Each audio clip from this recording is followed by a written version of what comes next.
What is going on, everyone? Welcome back to Mets Weekly, episode 36. And I kid you not, we had an entire awesome special episode planned for this one. And then the Ep Dog went frickin' nuts. So we're going to have to wait until next week. But the Mets cleared the shelves on Black Friday, and then they signed some dude with different colored eyes. Nuts. Notable free agents did exit Queens, though. And is there another move on the horizon for the New York Mets? We got tons of stuff to talk about. We've got a rhino size of things to talk about. What? There? Okay. We also have an announcement to make after everybody's intro, so be ready for that. Welcome to the Mets Weekly Roundtable. Let's go. This is Frank Cugino from Frank About Sports. What's going on, guys? Andrew Acevedo back. What's going on, everyone? Mets Talk with Hayden is the name. What is going on, everybody? This is Metsfan from YouTube. Hey, what's up, guys? I'm TonyMetro. Big Apple Banter Media here with Elias. That's weekly. Mets Weekly. Mets Weekly. Mets Weekly. Mets Weekly. Welcome to Mets Weekly.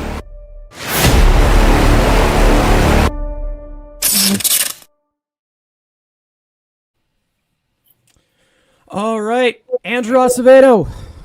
What's up, man? Introduce yourself. What's going on, guys? Yeah, the All Elite Rhino is now officially, the lockout's hit, so now the All Elite Rhino is now back. Hockey, NHL, MLB, and some baseball, news or update at the end of the stream. I got a little announcement to talk about content, not regarding the New York Mets coming pretty soon. All right, Elias, Big Apple Banter Media. Yeah, what's going on, everyone? Elias from Big Apple Banter Media here. I'm back, and I'm going to probably be here every week now, so I'm really happy to be back. We also have a new addition to the show. We have some funny sound bites, so we'll be playing those throughout the show. I promise I won't overdo it too bad. But, yeah, Big Apple Banter Media is a channel name. Going to have, well, not really news reactions anymore because thanks, Rob Manfred. But, yeah, Big Apple Banter Media. Check the channel out. I'll probably become a full-time music channel just because we're not going to have anything to talk about in like 3 weeks. All right, Frank About Sports. Yep, Frank About Sports. I see it on the screen. Was on a roll, make a lot of good Mets videos. A lot of transactions were happening, but now we are in lockout. But that doesn't mean the channel is done. Now we can do more hypothetical stuff, maybe some more previews, look at different players, different breakdowns, other big sports stories that happen, reactions to that. So let's go Mets. Let's get into it. All right, Mets Talk with Hayden. What's going on, everyone? Mets Talk with Hayden is the name. Appreciate you guys tuning in. If you guys want to check me out, that'd be very much appreciated. Channel's doing well. Just, I think, hit 500 subscribers a couple days ago, so appreciate you guys for that. Definitely means a lot. If you guys want to check me out, videos, live streams, pumping it out lately, LFGM. All right. Well, unless our sixth member is not here, I think we'll just move on here. Now, like as always, we are streaming tonight's episode on multiple channels. Whoa. We are also streaming on the new Mets Weekly Twitter. If you have not followed us yet, link is in the description, along with everybody else's links. It's also above my head as well. So if you haven't figured it out yet, if you didn't notice something else in the description, some of you already figured it out. We are officially launching our Mets Weekly Discord server. Now, if you want to talk Mets 24/7, click the link in the pinned comment, which I will have in just a second in the description. All 6 of us will be on that server as well to talk to you guys whenever we can. While on the server, you also can keep up with everything going on with Mets Weekly. And everyone individually as well. So you don't want to miss any content from here on out. We also have another big announcement, probably our biggest announcement of them all next week. So look out for that. So with that being said, let's get into this insane last 2 weeks of Mets land. Now, let me just get this going. All right. All right. Now, since this is a weekly show, we usually do go somewhat in chronological order. But Mad Max freaking Scherzer, I can't even freaking talk right now, is a New York Met. I think we all know how big this signing is, and the writing has already been done about it. 3 years, $130 million, a 43.3 AAV, making him the highest paid player in baseball until further notice. He also has an opt-out after year 2. There's tons to unpack about this signing, but the main question I have here is, does this remove that Wilpon stench? Now, I'm not talking about the team winning. I'm not talking about the contract. I'm asking if the approach set by Billy Eppler this offseason finally transforms this organization into the possible sustained winner that Steve Cohen aspires it to be. I will start with Frank About Sports. I think so, and for a variety of reasons. I mean, obviously, giving Max Scherzer the biggest AAV contract is the total definition of not being a Wilpon, which is cheap. So we know the Wilpons are never giving out the highest AAV contract, especially when we gave Lindor a massive contract the year before. Not to mention, getting Starling Marte, those other guys that they got on Black Friday, we will get into. But the other thing that I love what the Mets have done is not losing any of their draft picks. So not signing any qualifying offer guys, not trading away any prospects, not bringing back guys and getting draft pick compensation for them. So that's how you truly build sustained success, because you could have a good offseason this year, get your few guys, you're good for a couple years, but then what happens? But the fact that the Mets are building up their farm system and they're not making it any worse is really what's going to get them that sustained success. So I love the plan they have in place. They're going to spend big this year and next year, but after 2 years, there's not going to be a lot of money on the books, and the Mets will actually be back under the luxury tax. This way, they don't get any huge repeater penalties. So it's just further proof that this is a new day in Metsland. Steve Cohen is the owner. It's not the Wilpons anymore, and I'm just thrilled that Max Scherzer is here. All right. Elias, what do you think about here? Does this remove the Wilpon stench? Yeah, I really think so when it comes in terms of not making any, Wilpons, he never made these big splashes in the offseason. We just set the AAV record, I believe. So definitely that's there. There's just one key. It's got to show up on the field. Obviously, when the Wilpons are here, we had a history of being not only a laughingstock, but absolute losers on the field. So we need a win now, but it's very likely when you have a 1-2 of Jacob deGrom and Max Scherzer, no doubt about it in my mind. But yeah, it's part of the process of getting the Wilpon stench out. We've shown that we can, we'll spend some money. I love in the press conference, Steve Cohen said he gave Max a bit of extra. I don't know the quote exactly. He gave Max extra millions, just kind of the look of it, just like, yeah, fuck it, why not? I mean, that's awesome. I mean, overpaying is not a Met term anymore. Like Mets tax, all that shit. Like we can pay it if we need to, because money is, pretty close to unlimited here. So that part's gone, but we just need to, show it on the field. All right. Rhino, does this remove the Wilpon stench? Is it finally gone? I mean, yeah, because you'd look back a week ago, 2 weeks ago, even with Cohen here, we're like, there's no way we're signing Max Scherzer. There's no way he's coming here. And I even said, well, if you throw $40 million in front of him, maybe you get him to listen. And they ended up throwing $43 million in front of him to listen, and he did listen. So, again, most years, you take the big guys, and we'll automatically, we're not going to get, Freddie Freeman or Scherzer. In past years, again, just thinking of this year's class instead of past classes. But to be able to say, you know what, anybody on the market, everybody's kind of in play for the Mets, and Max Scherzer being the biggest guy, we're like, there's no way in God's green earth the Mets are signing Max Scherzer. Went to bed and ended up the next day he's a Met. So, again, does he get rid of the Wilpon since 100%? Again, he spent, $250 million in 2 days? That's probably what the Wilpons spent in 7 to 8 years. Come on, maybe I'm over-exaggerating a little bit. Maybe call it 3 or 4 years. Besides the point, in 2 days, he's spending more money than the Wilpons have spent in years, and he is not done. So, if this is finally the end of the Wilpons, thank God, Steve Cohen, that money is kind of finally showing up. All right, Hayden. The question here, is the Wilpon stench gone? Are we finally in a new era? Well, yeah, it seems so. I mean, for the most part, this offseason so far, which has been consisted of probably 2 weeks, we've pretty much done what the Mets would do in, I don't know, probably 2 off seasons worth. We are in second place for the highest spending in Major League Baseball, just behind the Texas Rangers.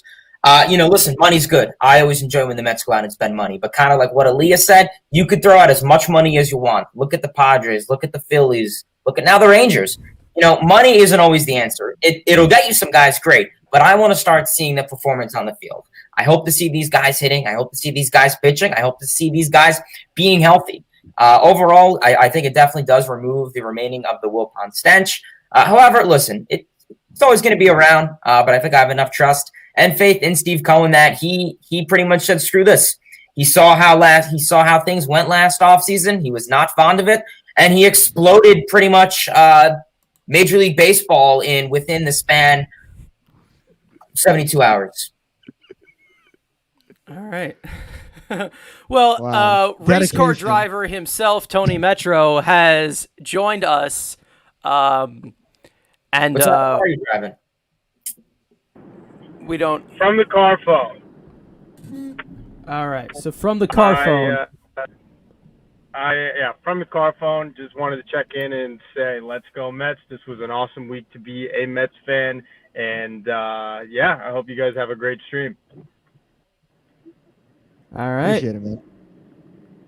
I don't know if you can hear me. That was really awkward. No, we can silence, hear you. but I'm still there. No, we Audio isn't heard good, you. We got but you. doesn't really matter, yeah. We got you.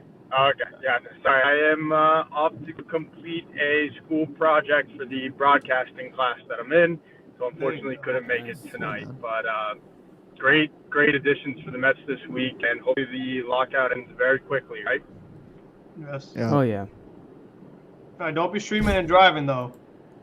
I will bid you adieu now. Goodbye. Okay, goodbye. All right. Man.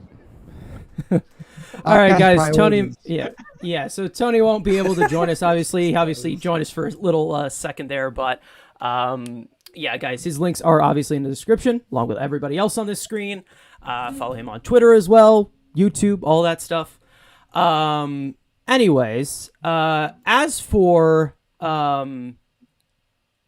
this past few weeks, I think as a rushed period of time before this lockout, the East Coast Dodgers may have entered Flushing, New York. And listen, we still have to do our job. We still have to win. But you have to realize what the Mets just did. Max Scherzer was a Dodger.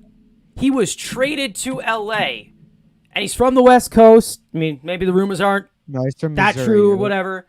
But the Mets outbid St. the Louis Dodgers. resident. No. St. Louis resident. No, Missouri. I thought slander. he's Missouri, did he go to yeah. school No, at he's the West Coast? No, he's, So who am I everything was thinking in. of? I have no idea. What school Trevor is that? Bauer. Steven Well, they- Strasburg. Is it Trevor Bauer? Bauer, No. Strasburg. Is it Trevor Bauer? No, Noah. no, it's in Texas. Bauer's from California. Strasburg's from yeah. California. All right, thank you for making me look stupid. No Missouri slander. Thanks for making me look Missouri. stupid. That was such a dick move. Anyway, no. Andrew's got to Well, represent his state, man. Yeah. Anyway, the Mets outbid they outbid the Dodgers, right? They didn't get used as leverage by Boris. They fixed that relationship they had with him after the Kumar Rocker fiasco, and our owner and his wife got involved and recruited him away from the team that does this stuff religiously. I mean, I'd say this is maybe a warning to never piss off a unrestricted Steve Cohen. He is Thank you, Stephen not. Yeah, he is not going to give a shit about anybody else's feelings. He cares about the New York Mets and the New York Mets only. But listen, we've been told that all Cohen does is win. Well, last Sunday morning he won, so we'll see what happens from there. But what a pickup! I mean, it was amazing. If anybody else wants to add anything on Scherzer, you can. But if not, we will move on to Black Friday, crazy Black Friday. Anybody else on Max Scherzer? just that when you go into a playoff series, you feel really confident in game 1 and game 2, and that's huge because in the playoffs, your rotation is 4 guys, so you're halfway there to winning a series where you feel really good in the first 2 games.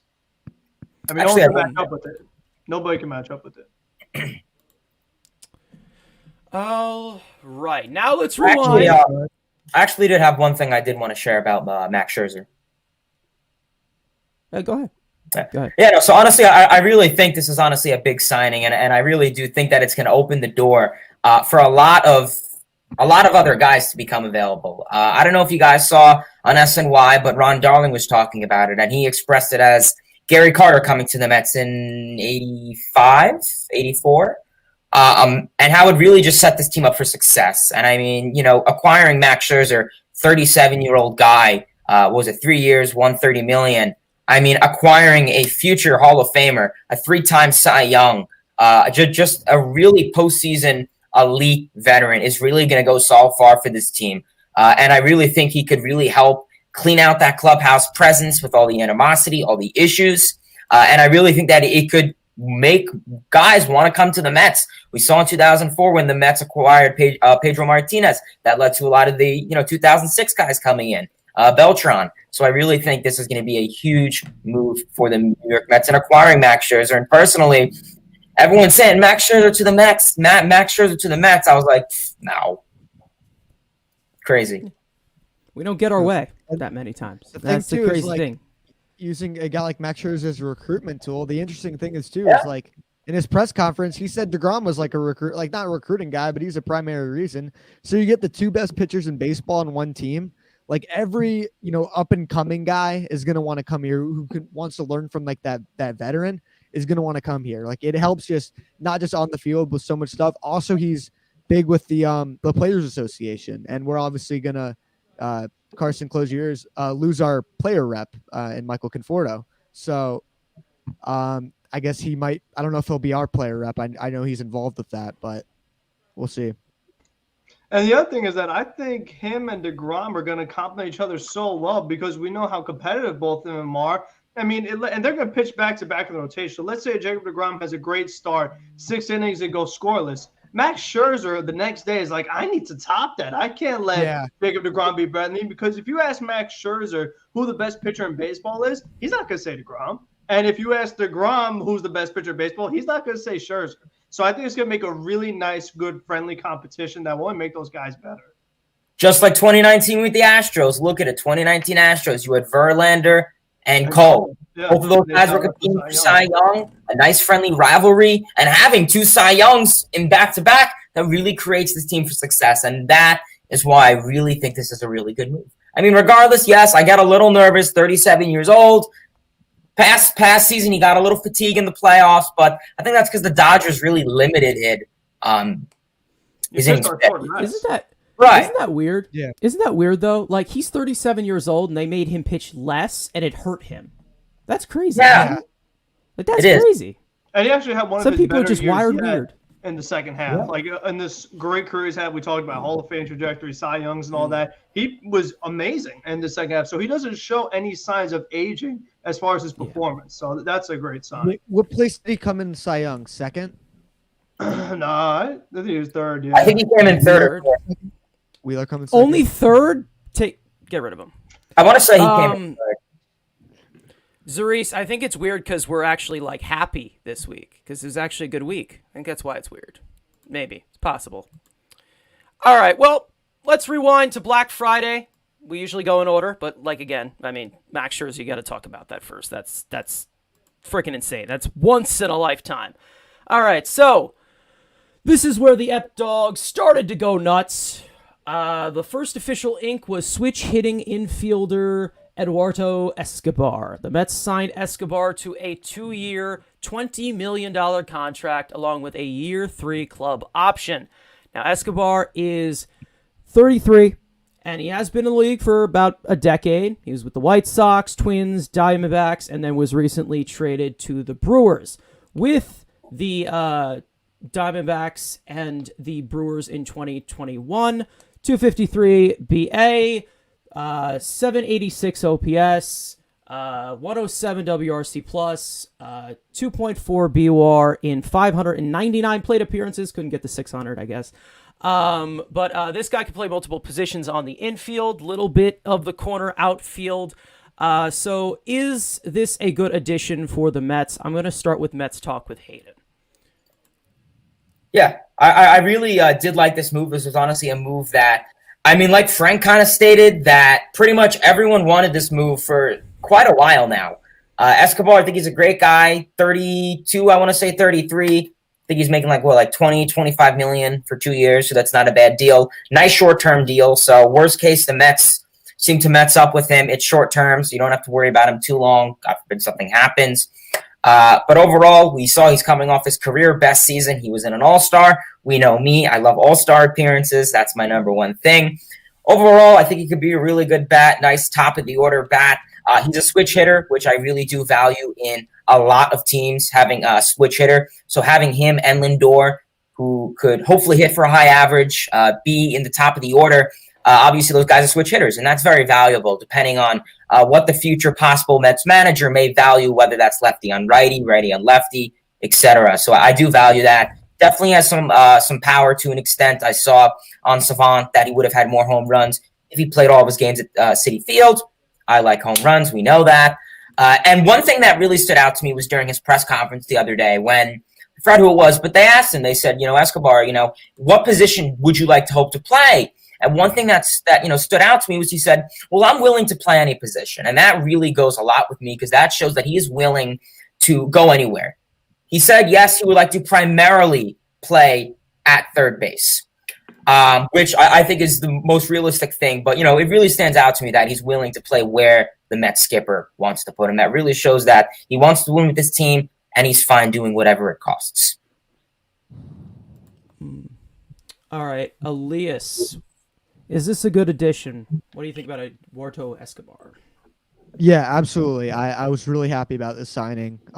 He's a great fit in many different ways. Defensively, like Hayden said, probably spend most of his time at third base. If the season started today, the way this team is currently constructed, he would be your third baseman, but could also play second. I also love the fact that not only it's cheap, but it's a short-term commitment because your best prospects are at third base. Brett Beatty, everyone typed up about. Mark Vientos is pretty close to MLB ready. And even like a guy like Ronnie Mauricio, he might be a third baseman, might be a second baseman. He's obviously far away, but if you want to give those guys a shot, if you want to spend a lot of money in other places, get the, prospects up who don't get paid anything, that's perfect. Switch hitter, like Hayden said, he's a really solid ball player. He's also got a few connections with some guys on the team. He's played with Trevor May in the past, Taijuan Walker, and they all speak really highly of him. Again, he's just a really good vet. He's just a really good all-around player, and this gives you flexibility also to get guys like J.D. Davis in the lineup because you're not paying him so much where you're basically forced to play him every single day, where a guy like J.D. Davis can have some success, maybe not playing third base, but getting some at-bats when Eduardo Escobar could rest. Just because if you're not paying a guy, in my mind, if you're not paying a guy as much, you can bench him for a few games just to get a better matchup and whatnot. All right. Frank about sports. Eduardo Escobar. I know you like this guy a little bit. A little bit, yeah. Well, the reason why I like Eduardo Escobar is we always talk about, in any sport, good player, whatever, are they a good fit on your team? And we've seen for 2 years now, when the Mets struggles on offense, what is it? Runners in scoring position, hitting with guys on base. And that's what Eduardo Escobar does very well. You didn't bring up a certain stat about him in his intro. It's a stat you don't like, but RBIs. When Eduardo Escobar had 118 RBIs in 2019, when was the last time a Met had 118 RBIs? Pete Alonso. He never hit 118. A lot, yeah, 2019. Did he? He had 118? Yeah, he's elite. 120. Oh, wow, how about that? But yeah, he had 90 this year. Did they Met have 90 this year? No. Not even close. Yeah, the thing is that he's mostly going to replace Jonathan VR. And VR's biggest weakness, besides base running blunders, was hitting with guys on base. Jonathan VR, he was a big swing and miss guy. Every now and then he'd run to a home run, but for the most part, he chased a lot. He couldn't move runners over. Escobar is going to be a big upgrade in that department. 2 years, he's going to play third base instead of VR. also a switch hitter. So that's going to be the biggest upgrade, is seeing a guy that you put him, whether it's fifth or sixth, he's going to drive in those runs once, Lindor gets on, Nimmo, Marte, and it really would just make this a much better, more complete offense at such a reasonable cost for a guy that, like I said, he was an all-star this year in the first half, and he still played pretty well in the second half. He wasn't one of those guys who had a great first half, was an all-star, and then he sucked in the second half. He was able to do it the entirety of the season. Good vet. This team needs more vet leadership. Him and Starling Marte also played together in Arizona, so that's another pair of teammates that have been reunited. So I'm really excited because he's also a bilingual guy who'll be able to connect with everyone in the clubhouse. And again, they just need that veteran leadership, because when you look at this team last year, position player-wise, it was too young to an extent, where they didn't have anyone that could hold guys accountable, learn to be a professional. So I really like Escobar signing. All right. Andrew Escobar to the Mets. Yeah, again, it's a solid move. Again, I think Frank's been happy for saying this for 2 years now. I've said it for about a year now. It's a good fit. Also can give you some versatility at second base, which, there is a guy we're trying to get maybe potentially to play third base, but the lockout's hit, but we did have some interest, and flipping a certain other second baseman for some pitching wouldn't be a bad idea. So it does give you that flexibility. But worst case, he's your starting third baseman. And again, like Frank said, he's not a big WRC plus guy, but he's a big RBI guy. And the Mets desperately need some more RBI guys because they have their WRC plus guys. It's okay to have one guy who's got a bad WRC plus, but drives in a lot of runs. So again, the versatility, second base, third base, can play some outfield if you need it. So switch hitting bat, put him in the bottom of the lineup, driving runs after the meat of the top of the lineup. That's a pretty solid pickup. Stephen A, I hopefully you're not the real Stephen A, but Stephen, I apologize for what I'm about to do right now. So first, I'll say what I like about the move. Bruh. I'll say what I like about the move. Okay, it's a quality bridge. All right, to not block Brett Beatty, who I still think is the future third baseman. I know Andrew thinks is the future third baseman of this team. My problem is that this is an extra 10 million AAV that you would have had a certain player, you would have been able to give to a certain player who just went to Detroit. We'll get into that later. Now, as a player, it's a quality death piece on a contending team. I mean, great. Listen, above average hitter for his entire career, peaked 4 years ago offensively, plays mediocre defense now. He's a plus base runner. I'll give him that, but that's probably not going to get better at age 33. He gets his RBIs. Great. Do it as a Met. I'm not saying he won't, but don't be surprised if he doesn't, because that has happened so many times with us. There you go. You know why you're wrong on the Baez part? Why? The contract duration. The problem with Baez was not the money, it was the years. I talked about earlier with the 2 years get under the tax. Baez being paid for 6 years. Didn't he get more AAV by the Tigers? Yeah, he did. But what I'm saying is that's not why they didn't get Escobar did not block Baez. What blocked Baez was the years. So you shouldn't be mad about the Escobar sign because it hurts Baez. Has nothing to do with it. He's a 2-year contract. If they wanted to overspend for Baez, they would overspend for the thing is what's Escobar making a year? 10? Yeah. They don't have this hard cap where they have to lose one. If they considered Baez as a franchise player, they wouldn't lose him over a guy they paid $10 million to. I'd say you have somewhat of a restriction when you also have a 37-year-old steroid case as well that you're paying. Well, yeah, that's the bigger problem. Cano, if anyone blocked Baez, it's Cano. It's not Escobar. That's for sure. I don't think this is the piece. I don't think it is. That's just we're not saying this is a long-term building block. Like I said, our strength of our farm system is at third base. So everyone's hyping these guys up, wanting to give them a shot. How are you going to give them a shot if you're paying a guy $200 million or $150? What better third baseman you can get at $10 million AAV? I would not have gotten a third baseman if you're not going to get a guy like Chris Bryant or get somebody like that. Because So who's again, your third baseman if not J.D. Davis?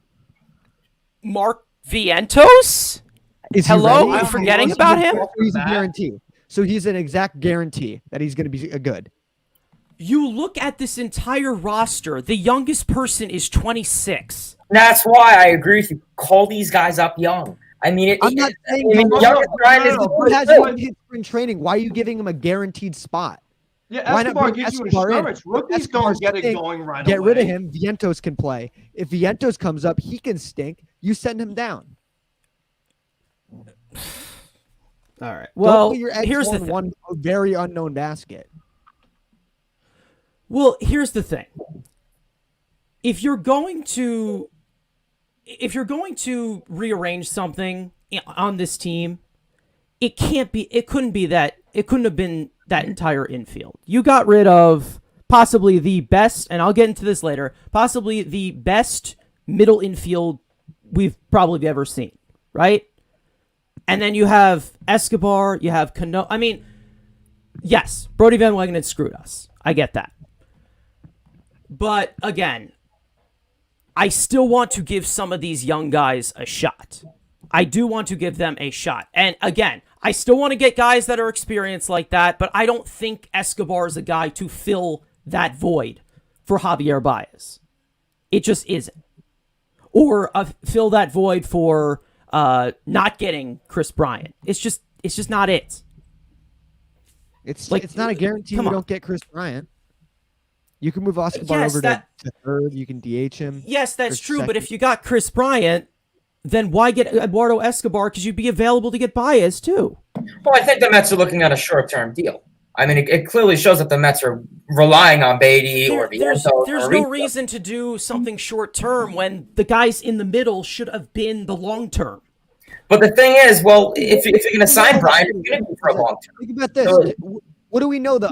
I can't stand when people say, oh, we should have just brought him back. What if Baez didn't want to come back? What if he'd rather play in Detroit? Why does Lindor? Why would he rather want to play in Detroit? He wants to play shortstop.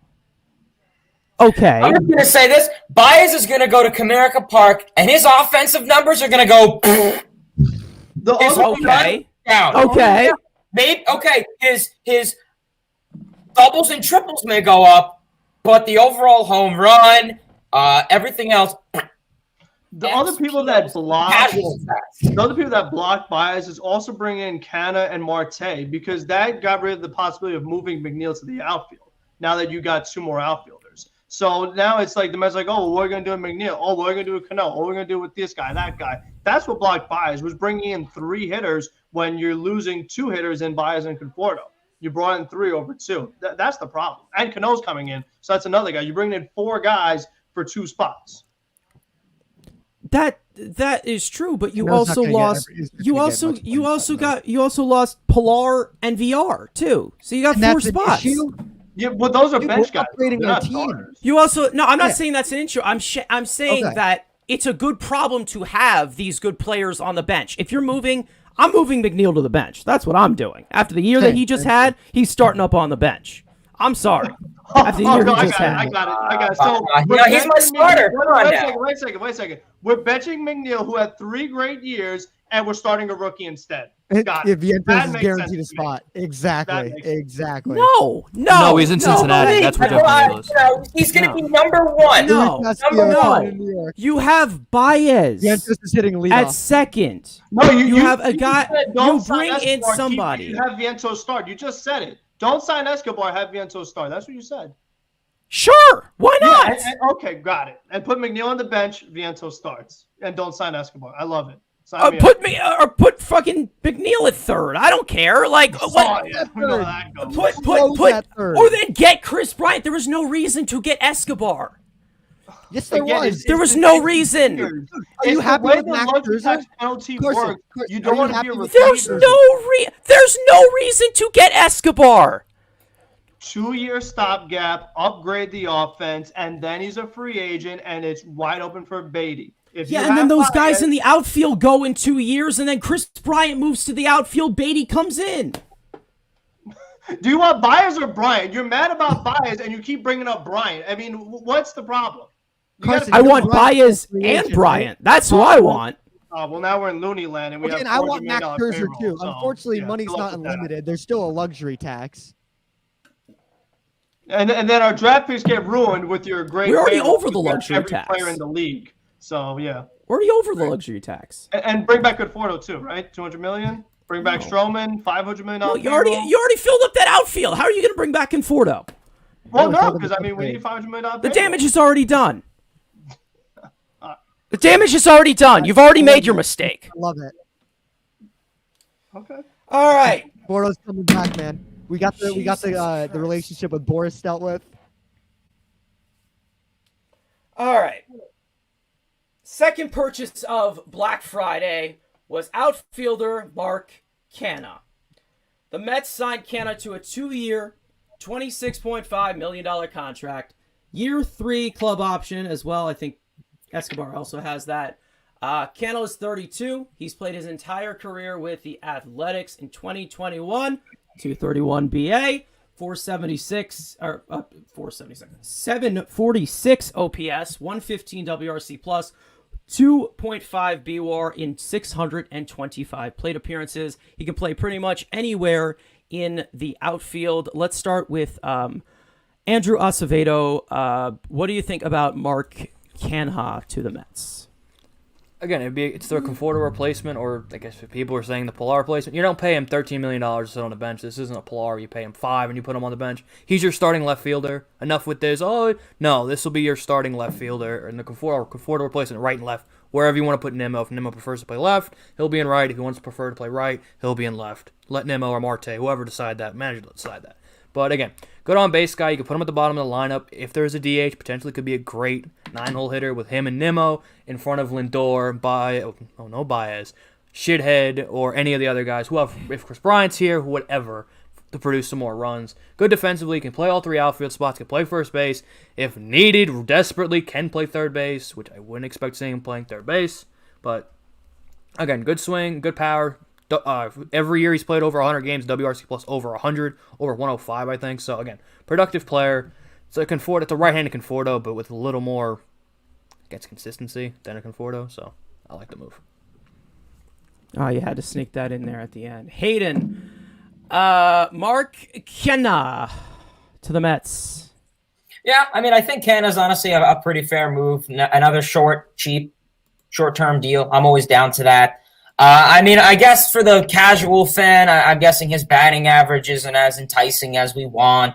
But to pump out some advanced analytics on my end, seeing in 2019 he had an OPS plus of 146. In 2020, had an OPS plus of 124. And this past season in 2021, he had a 110 OPS plus. So, obviously he's more of a contact type of guy, but I think you have to look at it more in terms of his defense. His defense is pretty solid. That's what you like to see in him. Questionable where he's going to play. I mean, people are talking about if you move Nimmo in.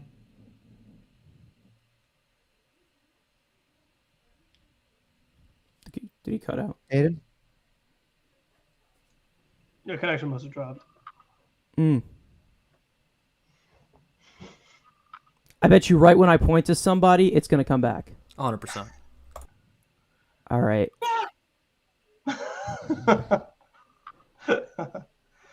All right. Okay. Elias Mark Canha. Mark Canha. Solid signing. Really solid signing. Conforto replacement. Y'all know I'm happy about that. He's just a really solid overall player. Gets on base really well.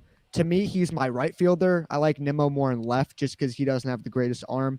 He's probably also my backup center field. I don't want Nimmo in center, not just because he's not great in there. I don't want him getting hurt because he gets hurt. It's nothing against Nimmo. It's honestly, I'm trying to help the guy out. I don't want the guy getting injured. So yeah, you get another guy who's really good in the outfield, and gets on base really well. He probably hit towards the top of the lineup. He's just a solid veteran player again, and it's not too long of a commitment when hopefully the right fielder and for the Nationals hopefully becomes a free agent. You can sign him. Wouldn't that be sweet? But like I said, when there's guys who deserve the bigger commitment, bigger free agents, or you get a stud outfield prospect in the future, those are the guys you give the years to. So Mark Canha, I really like the move yet again. There's nothing really wrong with it. Was it a 2-year with? Is it a player or a team option? Team. Team. So Team option. Yeah. yeah. So whatever benefits the team is going to be, obviously what's going to Apologies about that. get picked up. Yeah. But yeah, I really like the signing. Again, my right fielder, super solid player. I'd honestly bring in another decent right fielder or decent outfielder like an Eddie Rosario or someone who could split times with these guys. Guys get good days off. Like I said before, it's not a huge commitment, so you can sacrifice him losing some playing time just to get a better matchup. You look at teams like the Giants and the Rays and stuff that play those matchups. I hope the Mets do more of that this year. Can of corn. All right. Oh yeah. Also, I think he's a big food guy too on his Instagram, so New York's going to be perfect for that. Same. That is true. Same. So am I. All right. Frank about sports. Canha to the Mets. Since I've made my video, I've warmed up a little bit to him. I like to move a little better, doing more and more research about him. And the main thing was that he gets hit by pitches a lot. He doesn't chase, and he also works counts. So if this is the Dog's vision of like these tough outs, guys that don't strike out a lot, put the ball in play, work the count. If you could do a line of that top to bottom, it helps you so much in the long term, especially in any kind of series. You wear out bullpens because if you have Nimmo giving you a tough at bat, as of right now, Jeff McNeil is on this team. He will work the count, just by fouling off pitches. We know Lindor could work the count. Then you got Escobar and you have Marte who's going to work the count, Canha. So all of a sudden, like, it's really tough to get through this lineup because these guys, they're going to get hit by the pitch, not chase, where so many times like Pilar and VR and Baez and McCann, they're bailing pitchers out, just chasing and whiffing at stuff. So if this is the new vision, Canha fits this perfectly because he just makes the whole lineup more complete and just getting on base, again, create more offense. I guess that's how weighted runs are created, is by how much Canha gets on base. So can't be mad about that. All right. Did I give everybody? Everybody said? All right. Did Hayden need to finish? Hayden, did you want to finish anything up because you kind of cut out? I mean, unless you lost the thought. What was the last thing you guys heard me say? Marquette. Yeah, so that I don't think really. He's a fair I mean, yeah, I don't know. Just overall, I mean, career OPS plus wise, he's pretty good. Solid defensively. Questionable if he's going to be put in left field. If he necessarily has the arm, then right field, probably not. People are questioning if he's a fourth outfielder. Probably not. Otherwise, solid move. I don't really know what you guys heard me say last, so I'm fine. Is this true? Is he good against lefties? Yes.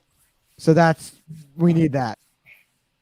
Sorry, I had to just double check how right it was. All right, well, guys, I'm seeing a lot of questions being sprinkled through the chat. So, guys, if you want to ask a question, I don't know if I still have the document link. So what I'm going to do is I'm going to have you guys add us on Mets Weekly Show on Twitter, ask your question, and we'll do that towards the end of the show if we have time. So just add us. It's above my head. It's above all of us. No, it's just above me. Whatever. Okay, anyway, Mark Canha. I've been a fan of this guy for a long time, and my dad, he's an A's fan. I watch them a lot, and he's almost a carbon copy play style as Michael Conforto. So now I get to destroy these guys in debates about him now. I'm so excited. I mean, he gets on base, doesn't chase, uses the whole field. Pretty good base runner as well. Pretty well above average defender overall. He's overshadowed. He's slept on. He's an under-the-radar guy who plays his role very well. At 32 years old, he's a very well-rounded player, and I can't wait to finally see a guy who's whiter than me on my team. The impossible has happened. Okay. McCann's up there, but, McCann is up there. Nimmo, I don't know. McCann, man. I told you he was elite. We got that one on there too. Jeez, dude, we gotta sort those out from like this.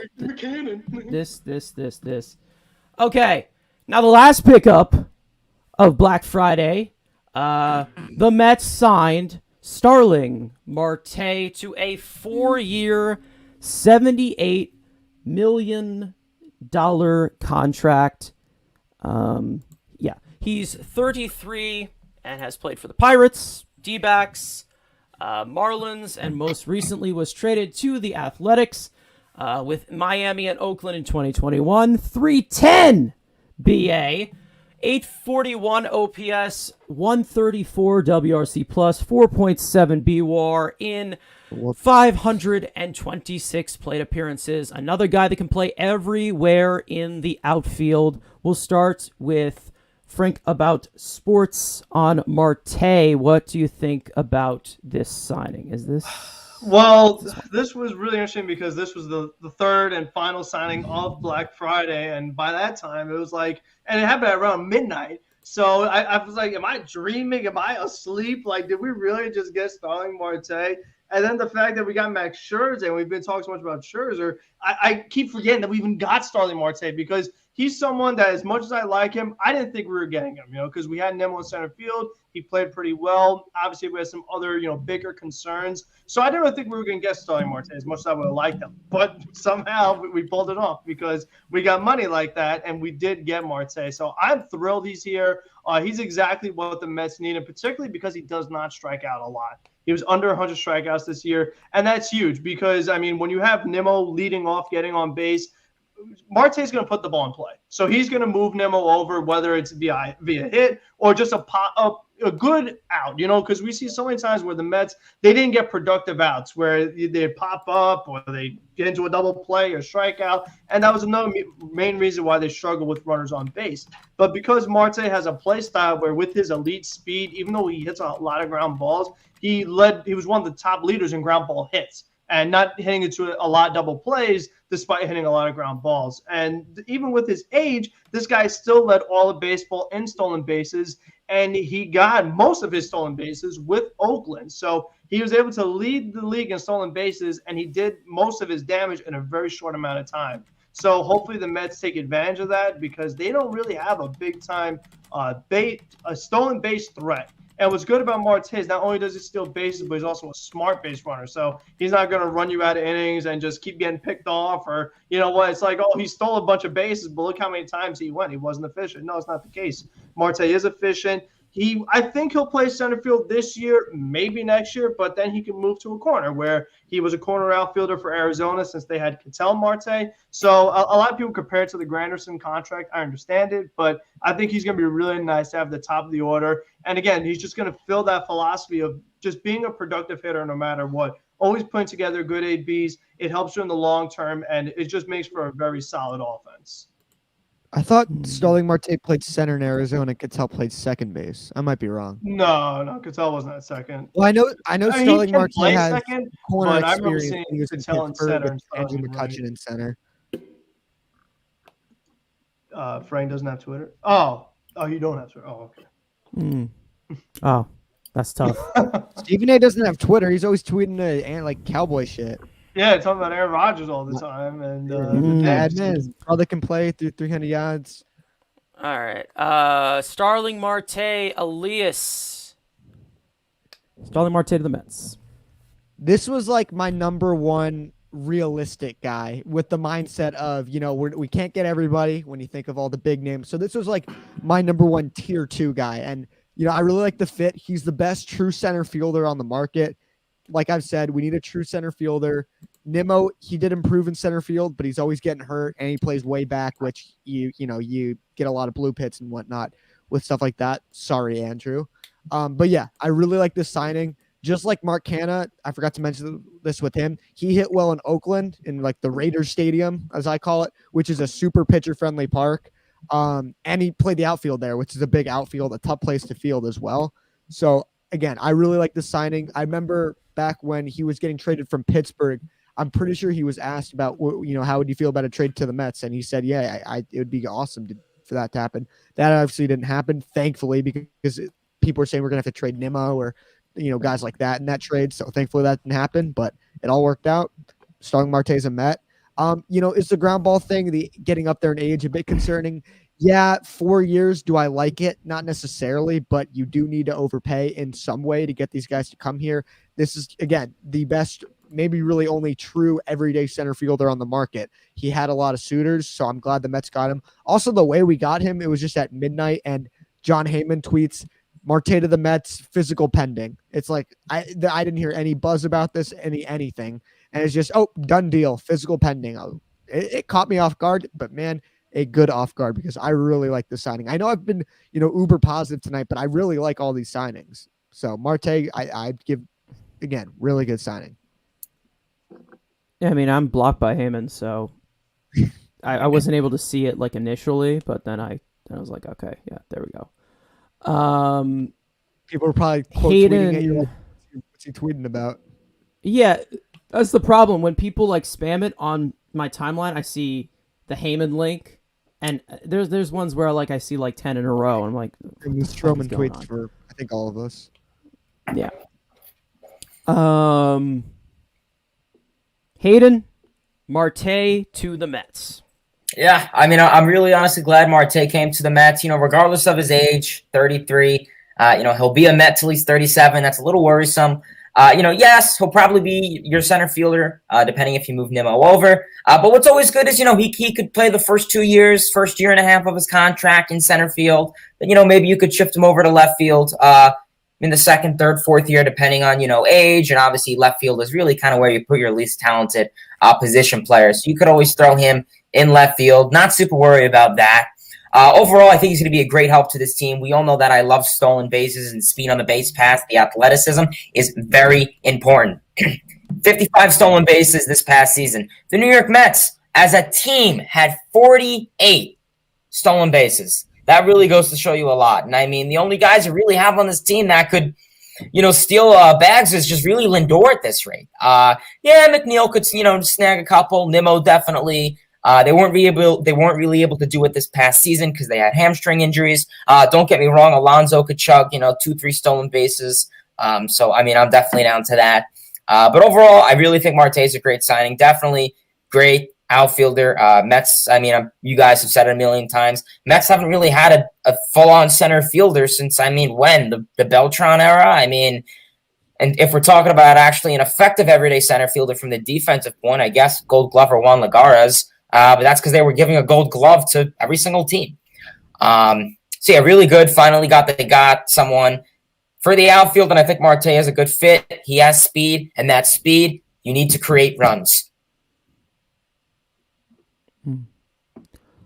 All right. Rhino reaction to Marte on the Mets. Oh, we replaced an injury-prone center fielder with an older injury-prone center fielder. That's great. Love it. Love a 33-year-old with historical injury prospect or history with a younger, better center fielder with injury prospect. Obviously, it's a good move. Again, as much as, that is who its center fielder needs to be because he's younger. I get it. Marte's probably better defensively overall-wise, but he's going to start. Forgot that's on the soundboard. I was like, what? But yeah. Yeah, that's confusing me. We might just have to have sound effects on that. That's getting a little creepy. It's like, I didn't see your lips moving, but I'm like, I forgot that's on the soundboard. But it's all good. But like I'm thinking like there's people behind me now. It's like fucking weird shit. But yeah, so as much as again that's the center fielder, I get it. He's probably better defensively, but his defense is going to decline as he gets older. So again, you move him to right, and you can cover again with Lindor if you had a better defensive second baseman with some speed, which we had, but we let him go. You could allow Nimmo to play deeper because you would have speed at second base and one of the two, the best defensive up the middle, who can cover those little bloopers in the middle, so Nimmo can play deep. But yeah, Marte's a good player. Good, again, speed, he's going to steal bases, create runs with havoc. I like the move. Again, I don't like moving Nimmo to the corner, but you know what? Create some offense. I'll take it. But again, this could be great move, and the contract could be great, or again, it's just $78 million for a guy that can blow out his ACL in the first, and historically has had injury problems. So again, we'll see. He hasn't had massive injuries where he's missing entire seasons, though. He's been banged up a little bit here or there. Again, so he's like Nimmo. He's gonna miss you a couple weeks here, a couple weeks there, and he's older. So injuries, like said, like a neck, like the neck was the big one, but yeah, it's a good player. Just I don't know. Just screams. It could be great. It could be a great contract, or it could be a really bad contract. That's the boomer bust. What I want them to do is, whoever the fucking manager is, because we don't even know if we have spring training. We don't even know at this point. I want them to try Canha, Nimmo, and Marte all in the 3 like at spring You training, moved all yeah. three like outfield positions. Like, see which one fits the best. Like, Yeah, which I agree with combination that. fits the best. I don't think Canha should be a center fielder. It's between Marte. No, I don't. No, Yeah. I don't think so. But Yeah, it's between Marte and Nimmo. But also, like, this too, like, when's the last time we had three true outfielders as our outfielders? And I mean, also, even if you look back at 2015, we didn't have a true center fielder where you're taking one of these guys out and putting Juan Lagares, late in games. You had like Cespedes. Yeah, they don't center need to do any late like game that. defensive replacements. You have to bring it Exactly. down 4 at the end of the game and risk him getting an AB in case it gets tied or whatever. So that's you bring him in to pinch hit against a lefty. oh well, that's not gonna happen either anymore. So I mean, it just shows the improvements they're making, like Canha or Marte. Like that's a huge improvement over Pilar and Almora. I like So, this comment. I love that. all right, well, does he? Everyone's got like no swagger. he's got so- nice. Hey, okay. Canha's got some nice bat flips, but like, he's kind of a quiet guy. But yeah, I'm neutral about this one. I think I'm gonna go with Andrew on this one. I have my concerns, but he's a great player. Now the age does worry me a little bit, and I don't think his bat has much sustainability in it, but he fills weaknesses that the Mets had this season. And, it gives you the similar vibe to Curtis Granderson. Still a lot left in the tank. Is a smart baseball player, aside from taking steroids a few years ago. But a great clubhouse guy. And, I would have preferred to maybe keep Conforto over this move, but you know what? What do I know? I'm just an idiot. Again, We had a good amount of weaknesses become possible strengths with this edition. So, it can go either way. I'm fine with it. I'm not as skeptical as I am with Escobar, but it's fine. I'm okay with it. Anyway, now let's get into the former Mets who have left us and broke up with us. Okay. The first was Aaron Loup. He signed a 2-year, $17 million contract with the Angels. That's right. They took another one. At age 33, Loup had an incredible season out of the bullpen for the Mets. He was arguably the best player of the full season, obviously excluding Jacob degrom because he had only one half of the season. Now he's 34, and the Mets have rotated and have been on short on left-handed pitching in the last few years. But did the Mets make a mistake not matching the Angels' offer? There's tons of things you can unpack from this situation. So I'm going to just start with the Rhino. Did they make a mistake not matching the offer? No, I'm a big advocate. I don't like paying relievers more than 1 year. If it was a 1+1, if the Angels were, again, 1 year deal with a mutual option for a second year, 100%. But I don't give multi-year offers. I think the Razel Iglesias move that they just signed is the dumbest thing, like the Liam Hendricks deal. As good as Liam Hendricks is, I don't pay relievers multi-years. Hader may be the only reliever I'd ever give a multi-year deal to. Relievers are so up and down. Look at our closer. We know the relievers are so up and down. Which, again, Loop's great. Was great in Tampa Bay in 2020. So now you got, do you care about 2020? But he was great in 2021. Again, the age does scare me a little bit. But again, he's younger than Diekman. I know Frank's going to say that no Deek's available and he's younger. Chafin, same thing's only kind of a 1 year deal thing. But again, Sandy Alderson has found these guys with the relievers. And that's been the one thing. And Epdog, who says Epdog can't find a guy to find another version of Aaron Loup? So again, is he going to find a guy as historic as Loop's season was last year? No, because Loup had a tremendous year. Don't get me wrong. But you can find guys for cheaper to find those roles. So is it a bad thing that they didn't match it? No. Do I hate that he's not the Mets aren't going to get him this year? Of course, I'm going to be upset. But again, for bullpen guys, up and down, it's not worth the risk in my opinion. All right. Hayden, did the Mets make a mistake not matching the Angels' offer? You know what? It's really honestly tough with relievers. They're very streaky. You have a good year, you have a bad year. For the most part, really, Aaron Loup, I think I've heard his name like once or twice, honestly, before the Mets acquired him. I really just knew he was a submarine type of guy from the Rays, and I said, hey, the Rays, they always turn their pitches around. So maybe he could do something to the Mets. His first appearance with the Mets, he hits Bryce Harper, bases loaded. So that was unfortunate. Pretty much since then, he was elite. I mean, giving up 1 home run the whole season to Juan Soto. Only 2 extra base hits the whole season. That's elite. He was put in any situation. Bases loaded, nobody out, 7th inning, got out of it. He started some games, and he was an opener in the 1st inning. He was thrown in the 7th. He was thrown in the 8th. He was elite in any position you put him in. Unfortunately, Rojas, well, he didn't really manage him super well. He didn't let him pitch many innings. He only pitched like 50 innings this year, which was kind of tough, but whatever. Otherwise, I think it's unfortunate the Mets lost Loup. I really said in all my streams and all my videos and all that stuff that Loup would be an easy signing to come back. You can get him, not super crazy. You get him on another 1-year deal just because I'm not super crazy. Like Andrew said, I'm not super crazy about giving relievers multi-year deals just because they're streaky. Otherwise, I wish him the best of luck with the Angels. Did the Mets make a mistake? Yeah, I mean, I guess it's definitely a bite, but we'll see how he turns out in Anaheim. I'm definitely gonna miss his press conferences though. And the Busch Light, cracking it open and taking the question. All right, Frank about sports. Did the Mets make a mistake not matching the Angels' offer?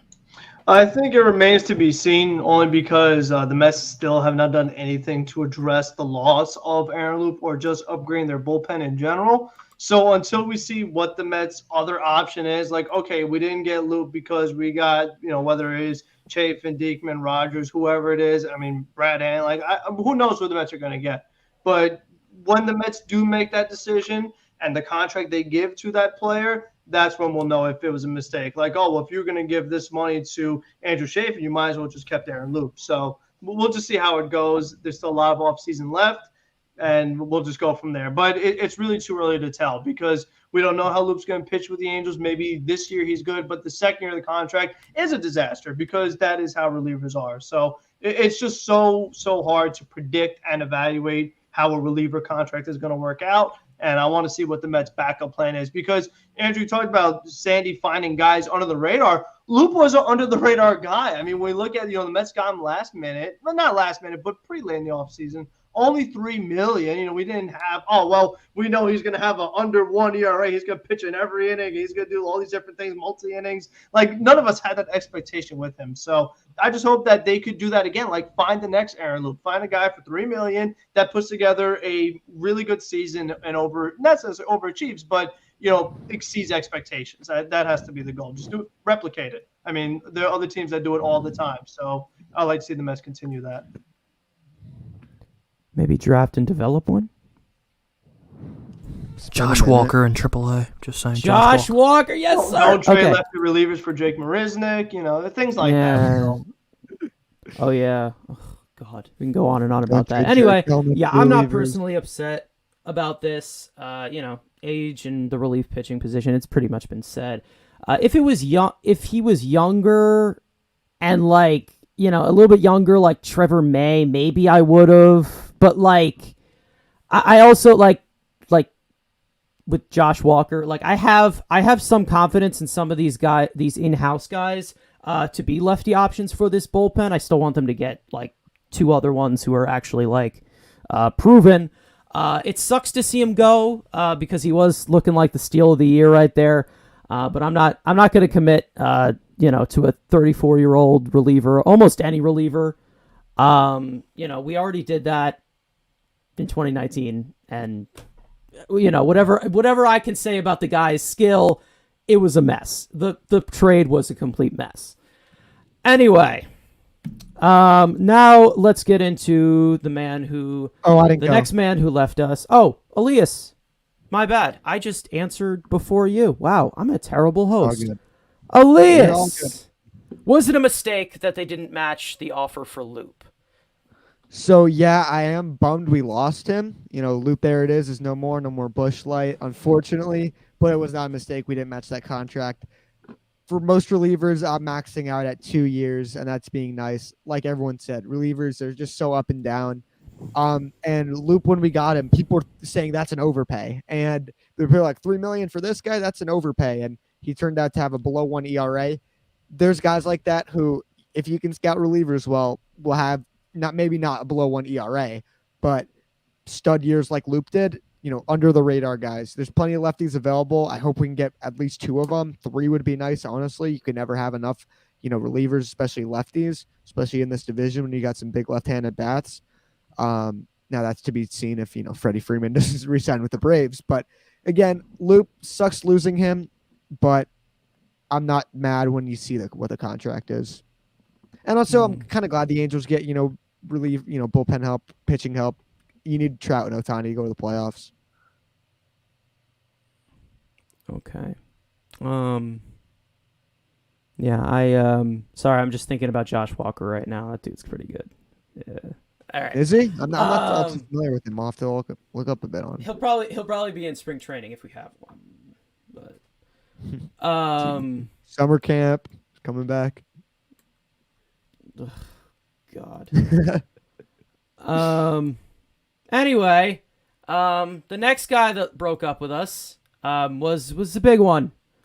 The magician, he disappeared. El Mago's gone.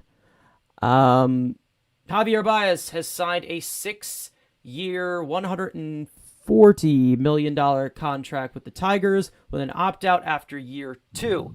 To recap, the Mets traded for Baez at the deadline for with Trevor Williams for one of their top prospects, Pete Crow Armstrong. The Mets apparently did offer 5 years to him, but the Tigers were able to outbid. So I'll let everybody get their take on this. There's a lot of stuff that you can unpack with this situation. So how big of a loss is Javier Baez to the Mets? I'm going to start with Elias since I skipped him last time. Yeah, so it's definitely a tough loss. I obviously, before we got him, was super anti-Baez, and then I definitely warmed up on him because he definitely played very well with the Mets. It's interesting because fortunately you have a good backup plan at second base if you want to call Jeff McNeil that. I don't know how comfortable I am rolling into the season with him. It is a tough loss. I always worried about, like Frank said, with the years with Javi Baez. You always knew you're going to get maybe 3 good years out of him. And, he's a player that a lot of his strength is built on his athleticism. Great base runner, great fielder. When that goes, you see a lot of his production go. But, you're going to miss him for sure. The thing I do like about him, I was talking with Hayden in our group chat about this. Lindor lost his guy. He needs to now prove it that if he's trying to recruit guys and, ask the organization to get guys, he's got to play good too. Because Javi Baez came over, played well. Lindor didn't. So I guess this should be a kick in the ass to Lindor to say, hey, pick it up, man. Am I saying Lindor is a bust? He's going to suck? No. But, it's a tough loss. Again, though, Detroit gave him a really good offer. I never get that mad when another team blows, him away with a contract. I never thought he was going to get that 6 for 200 craziness he wanted. But, it would have been nice to bring him back. But at the same time, it's not the end of the world, in my opinion. All right. I think I have 130 on the graphic. It's 140, right? 140? Okay. Oh, well. Hayden, how big of a loss is Javier Baez? Yeah, I mean, listen, it's definitely an unfortunate loss. When we first got Baez, Elias, myself, a lot of other Met fans were kind of like, really? He was a guy who struck out a lot, didn't have good play discipline. He'd be swinging at every other pitch. He came to the Mets and he just said, shut the hell up, Hayden. I'm going to show you what I can do. And he hit for power, hit for some power the opposite way, had great play discipline, limited his strikeouts, increased his walks, became more of a fundamental hitter. His defense, fine, adequate, no complaints really. Some chemistry issues, okay, whatever. I think the big thing about the chemistry with Baez, the whole thumbs down thing, is that there was really no leader in the clubhouse. Rojas was clueless. He would say, I don't know. He didn't know anything. If you were a real manager in the clubhouse, guarantee you 99% of the shit that happened this year would have not happened. And I'm talking with Marcus Stroman's behavior, Francisco Lindor's and Javier Baez with the whole the thumbs down, the McNeil-Lindor fight. None of that would have happened. But that's besides the point. Back to Baez. I know I keep getting sidetracked. It's an unfortunate loss. What more exasperates me, and you guys probably said it when I was in the other room, is that the Mets gave up their 5th best prospect in Pete Crow Armstrong. For what? a 47, 48 game rental, that's just really unfortunate. The Mets are trying to build, they're trying to construct outfield depth in the farm system. Not very loaded. So it just really sucks to see the Mets just throw him away for a guy for 47 games who Mets didn't even go anywhere with him. So it's kind of unfortunate. I really would have liked Baez on this team next season. But, good for him. He's going to the Tigers. Maybe we'll see. Could the Tigers still go after Correa? Maybe. I mean, maybe Nico Goodrum, they'll probably put him on the bench. Put Baez at second, Correa at third, Candelario at third. It's not bad. Just depends if they're willing to spend on it. But is it a big loss? Yes. Is it the end of the world? No. All right, Frank, about sports, how big of a loss is Javier Baez? It is a big loss for sure. I mean, he was exciting to see him in the short sample size that we did. I was a big advocate for Javier Baez just about before anybody else was, especially as far as like the main Met fan base. A lot of people who didn't want him, strikes out too much, chases too much. I said he could do so many other things that, the strikeouts don't look as bad with the other stuff that he does for you. And now, all of a sudden, he was the greatest player in Mets history because he played well in a very short sample size after Met fans were booing him for how much he was striking out. So once the thumbs down thing happened, that's when he started playing really well. And now everyone's like, oh, my God, we lost Baez, and they can't get over it. So, I mean, that's just how it goes. But if the Mets actually do get Chris Bryant, if that does happen, the loss of Javier Baez will not be as bad. I think the combination of Escobar plus Marte plus I know Jeff McNeil will be better next year makes it not as bad. And Javier Baez, he's going to play really well this year. He's going to play really well next year, probably the year after that. But years 4 through 6, I wouldn't anticipate him playing as well. Like Leah said, the speed. I mean, because the thing about Baez, he makes up the strikeouts what he does on the bases. It'll be hard to do that in the bases when you're aging.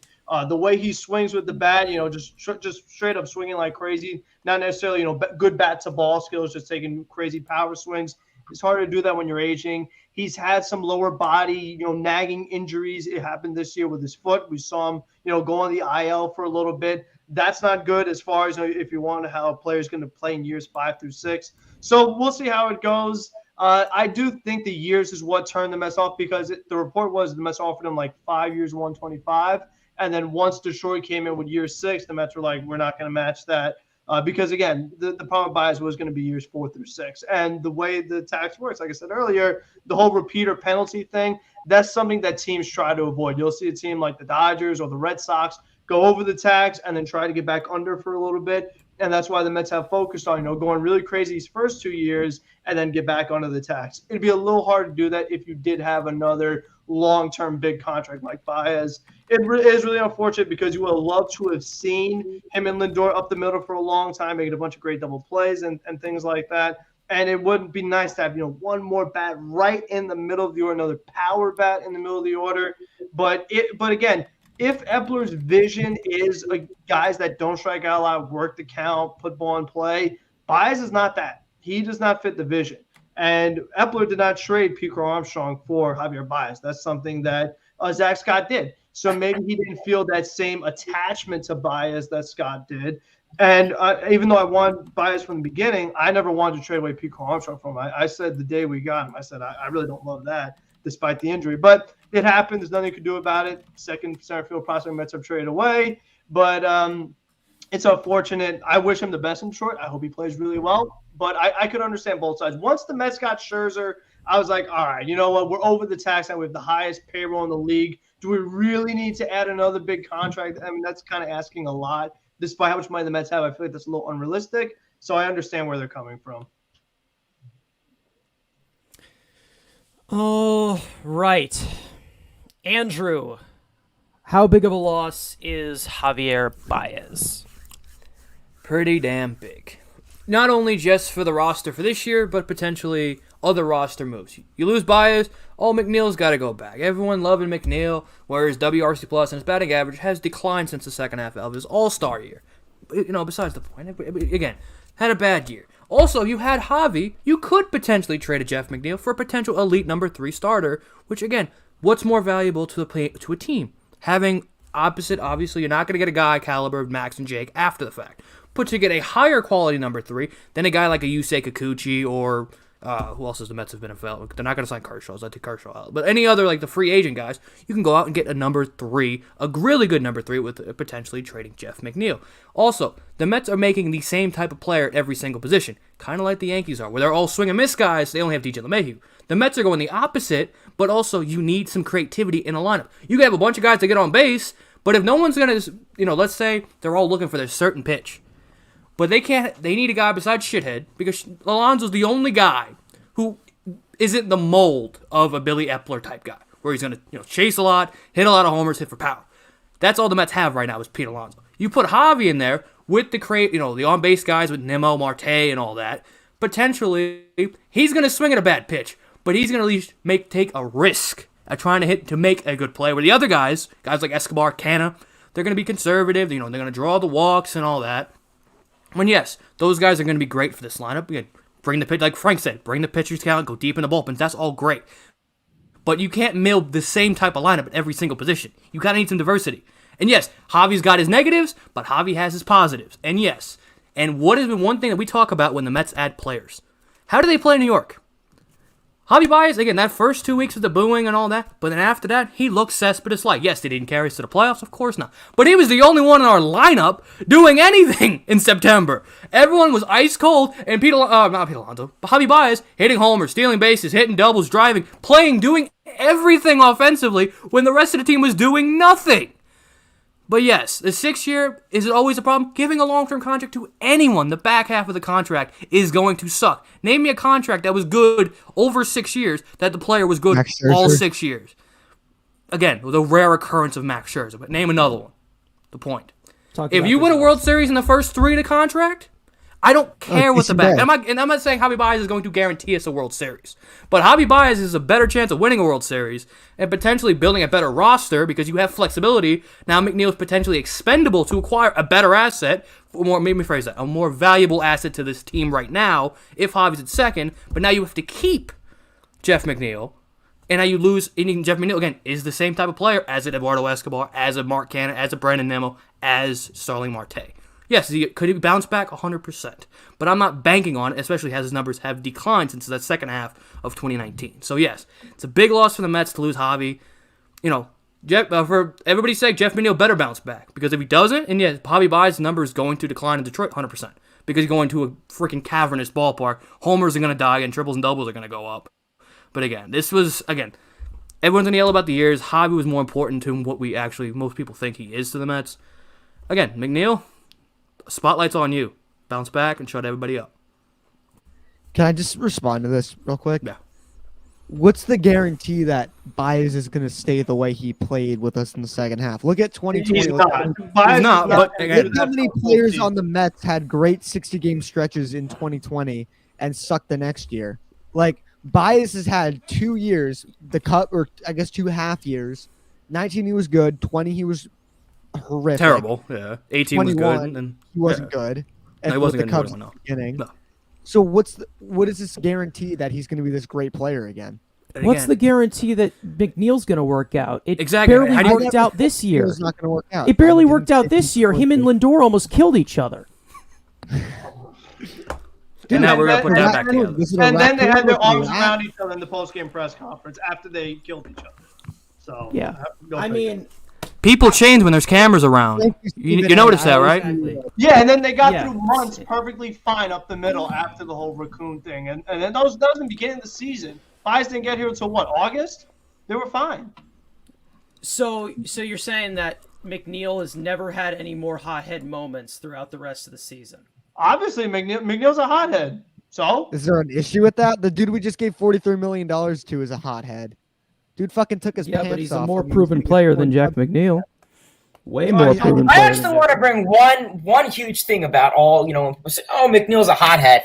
And I said it before and I'm saying it again. Did McNeil do this in 2019? Did Marcus Stroman, when Marcus Stroman came to the Mets, did he do the crap that he was doing with the Mets this year with the clubhouse? No. Why do you think that was? What does Stroman do in the clubhouse? What does he do in the clubhouse? What doesn't he do? Do you see what Stroman's doing online? Do you see what's going on? That's off the field. That's off the Stroman square. did not pull any of that crap in 2019. Because he was new. No. What? Yeah, because no one yelled at him this season. There was no manager in there that gave a damn about that. Mickey Callaway's this elite manager who holds everyone accountable. Point that I'm trying to make is everyone talks about all this Barely held animosity that happened with the Mets. Mickey And Callaway it's barely because held Rojas was shit. That is why. Rojas was shit. Yeah, I think we can come to that conclusion. I just want to bring up because everyone says, Mickey Callaway was hothead. elite, though. He wasn't in Callaway was 2019. I don't see. I mean, I didn't see us throw him his helmet at all in 2019.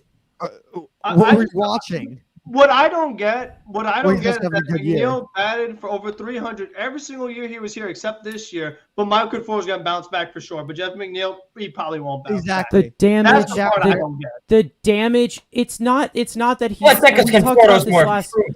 We talked about this yesterday on Andrew's channel.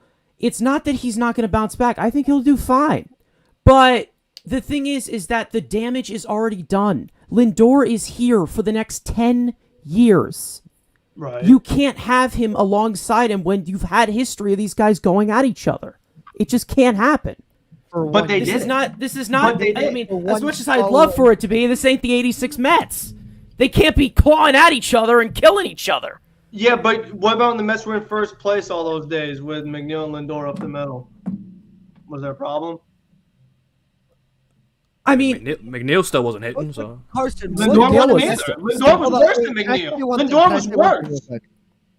McNeil was hurt. Can I Not say the one whole thing real season. quick? Can I say one thing? Go ahead. Yeah, McNeil was bad. So is Francisco Lindor. If Francisco Lindor has this issue with Jeff McNeil and talks his way and gets McNeil out of it, what kind of message does that send? That, because he gets paid It a sends ton the of message that I'm a proven player and I'm a good player and you should listen to me. played like shit last year, dude. He got his fucking boy Javi Baez. He still played like shit after. He was a bit better. Yeah, he had the 3 home run game. Obviously, that might be a bit tainted with the type of ball they were using. I guess we'll get to that in a little bit. But he already got his guy, his best friend, and he's getting the guy he doesn't like out of here after having a shit year. So what kind of message does that send? That They already you can invested play so much into Lindor. Why don't give I Lindor understand. what he needs to succeed? Not Lindor tell him, is oh, fucking- tough shit. I mean, do you want to win or not? Like, that's the I question. do. We were What if winning with Lindor McNeil doesn't like and Baez? Lindor playing well together at the beginning of the year. I don't think one little scuffle makes it so the whole for there it's over for Jeff McNeil. I don't agree with that. I'm not saying it's over for Jeff McNeil. I'm saying that in this clubhouse, There's there's been problems with him. Not to mention Get a good manager who individually can when he's freaking struggling. Keep the character. The pressure is going to get even bigger. This team is on a big stage now. New ownership, new this, new that. It's going to get into his head if he does not play well. And screaming at the top of your lungs when you're 30 years old is not going to fix that. I think if Lindor and Max McNeil Scherzer hated each other came that much, Baez would have still been here. I feel like the Mets feel like they could get over, or else they want to let Baez go. Yeah, I mean, from what we know, they must have resolved it. But from what I see, it's got to help out because when Baez was there, when this or that, McNeil looked terrible. McNeil was all over the place. Well, the whole year it was like that. So. Yo, the whole year, the whole year it was like that, and it got worse. I feel bad for the guy, but the damage is already done. That's what I'm saying. You already invested into Lindor. The damage is already done. I feel bad I for just Jeff. don't see how you He's one of our keep homegrown up. guys. You think Lindor and Cano will get along up the middle? I don't think Cano. I don't think Cano will last on a baseball field. I think he'll probably I'm not going to say that, but to be honest, I'm rooting for him to take steroids again, so he gets permanent ban. That's why Marte's here. Yeah, that's why Marte. Exactly. Get him juiced up again, and boom, he's done. Yeah, why not? Exactly. You get rid of the back McNeil's 3 on years of Roy. their contract Roy rage. for Marte. There you go. McNeil, Royd's confirmed. He roid rages. That's his issue. Take away the If he roids, was on roids, then why didn't he hit well this we'll year? be fine. Because they weren't good. D. Gordon took roids and still looked like a twig. It's different for everybody. Yeah. I just don't think Baez fits Epler's vision. I mean, maybe Epler didn't love him. It's possible. And that's the reason why they needed him here. Why is Cano all of a sudden getting a huge role on this team? Like this comment says Cano is going to be the DH. He's going to be a bench guy unless he gets bought out and they get his ass out of here. He's getting paid $24 million. Who else is going to DH? Is it 24 million? 21 million? 23, 20, whatever 23? it is. The Mariners pay 3 point whatever. Yikes. Yeah. Who makes that deal? Jesus Christ. Brody Van Wagenen. Brody Van Wagenen. That's great. All right. Let's go to somebody we don't like. Got the Cano for they got the contract for him and then brought him in. So Brody. When does Cano's contract expire? 2 After years. next year. Like I talked about with that whole having the books wide open in 2 years, that goes along with Baez's opt out. But He said. Won't opt out. He said, "Let's win a World Series in 3 to 5 years." There you go. He said, "Once Cano's out of here, I'm pushing it all. I'm getting Juan Soto. I'm getting Freddie Freeman. Beane would have won an We're gonna MVP win by this then. fucking You know, it would be thing good. all- Yeah. All right. Lock Shithead up. Lock Nimmo up. Yeah. Okay. Bring back Thor after he has his revival year with the Angels. Bring back Conforto as a backup. Make him a coach. No, maybe we're coach. Yeah, definitely hitting Make coach. him a coach. Make him a coach. Yes. Y'all run your mouth a lot about Conforto, and y'all are really gonna regret it. It gets If they you play going. And baseball. it's so much fun. It's so much fun, dude. It gets If you they going. play baseball. Yeah. Because listen, I can't stand stupidity. That's my problem. Okay, that's just a flaw I have. I can't stand stupidity. Then why do you hang out with me? Wing. Well, stupidity complements stupidity when you're in the middle of the night and just making stupid jokes, especially when you're texting me them during the stream, and I'm literally just planning your death. Okay. It's a great quote. Final right one. There we go. There we go. I should use this I should have used this as my yearbook quote. That's good. Oh yeah. Right. And to add I Michael have- Wacha and Rick Porcello, come and get us. Didn't I send that? Didn't In I the send group- that to our yeah. group chat once? Yeah. I was like, "Good night, guys." No, yeah. All right.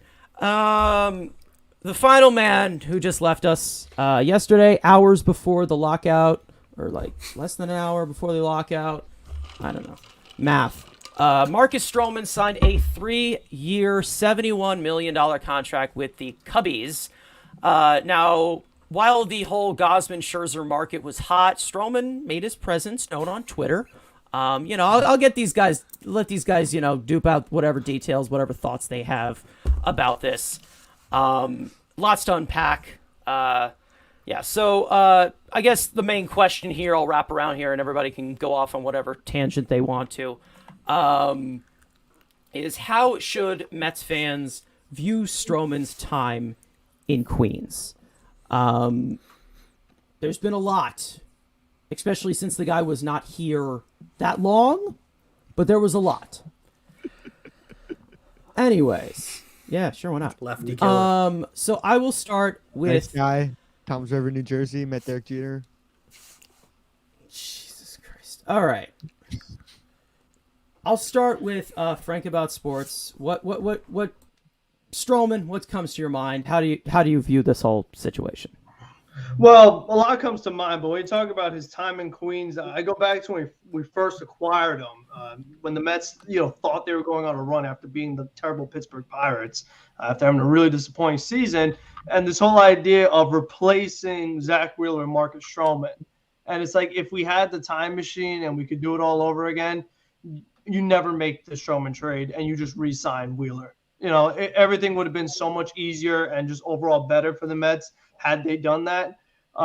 Marcus pitched really well this year. You got to give him credit for that. He did it in New York. Maybe because of the contract year, we'll find out, depending on how he does in Chicago.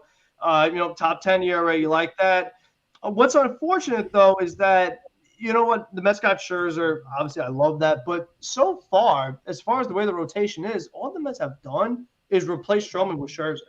So, like, there still needs to be a lot more work done for the rotation. They still got to get more guys. Just because if Walker struggles again, if Carrasco gets hurt and struggles again, I mean, so you got DeGrom and Scherzer, that's great. But if nobody else is pitching well, then you're kind of screwed. So it would have been cool to have Scherzer and Stroman. Like, that would have been great. But obviously, I don't think that was going to happen once you think that the Mets are racist or whatever it was. I don't really – no, because like I said before, I blocked him. Since he blocked everyone else, I blocked him because it was just constantly on my feed. I was like, I just need something different on my feed besides Stroman raving about himself every 20 minutes. Should have just tweeted him, "You suck," and you'd get banned or gotten blocked in the next 5 No, seconds. I want to block him so that if any case he somehow he saw one of my tweets, he would see that he was blocked. It would just be like, I don't know. I feel like that would really shake him up if that ever happened. But regardless, it's unfortunate. He pitched well. Again, similar to Baez. I wish him the best for Chicago. Hopefully he pitches well there. But other than that, I don't really have too much. I just want to see the Mets add more starting pitching. That's what it comes down to. Okay. God, I wish Tony was here for this one. Yeah. Elias, Tony, you got the link. Come back. Elias Stroman. What's the deal overall? Okay, so I'm going to miss Stroman, the pitcher. No doubt about that. He goes out there every 5 days. He never gets hurt. He's a really solid player. But the last couple of months, the dude has just been driving me crazy. And that's saying a lot because I'm blocked by him, so it's hard for him to drive me crazy because, I can avoid it easily. I'm not physically able to see his tweets and whatnot. But the thing is, I think because we got so mad at him as, his personality, we didn't even really blink an eye. We're like, you kind of expected you lost him. Also, you signed Max Scherzer too. So, there's a replacement. Would I have loved to bring back Stroman? No doubt about it. Him as a 3 would be pretty nasty. It's an interesting move from the Cubs perspective because I thought they were just going full rebuild. And now they're signing starting pitchers now. Maybe it's more of just a retool and they're going to spend big in free agency next year. Obviously, this isn't Cubs Weekly, so but that is TBD. But contractually, a 3-year deal, I would have loved to see the Mets give him that. But that shit of him posting on social media about, I'd love to be back, but I'm not sure the Mets want me back. No shithead. They're prioritizing Max Scherzer because he's a fucking Hall of Famer. What do you expect? End of the day, his antics are gone, which I'm happy about. I am going to miss him on the mound, though. He's a really good player, no doubt about it. All right. Well, there's a Tigers fan in the chat that I see. Take good care of El Mago. That's all I ask. Hayden, how should we view Stroman's time in New York and any other additional thoughts of the falling out here? Yeah, well, I just found out a couple weeks ago I was blocked by Stroman for absolutely zero reason. I never messaged him. I never tagged him. I never DM'd him.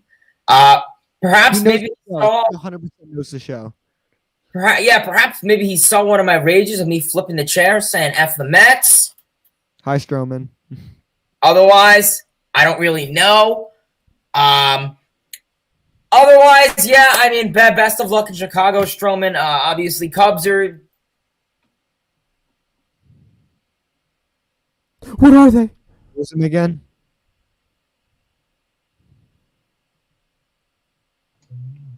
Well, I guess what the Cubs are. All right. The Cubs are. We'll never know. Andrew Stroman. I mean, it's unfortunate they picked him over Zach Wheeler. That's pretty bad. Think about Brody giving up Anthony Kay and Simone Woods Richardson. Yes, Kay turned to trash Simone Woods Richardson. Depending, still, we'll see what Minnesota does with him. He got traded, right, for Barrios. Him and Austin Martin to Barrios. We'll see what he turns out to be. Again, Andrew, shut up. It's not prospect talk. But, again, Stro, again, like everybody said, he's great. I would love, this guy's getting this. Whoops. Did not mean to do that. Meant to click something else. Whoops. This guy over here. But again, I think I said last night. Now, definitely don't put me on full screen. Nobody needs that. Nobody needs that either. There you go.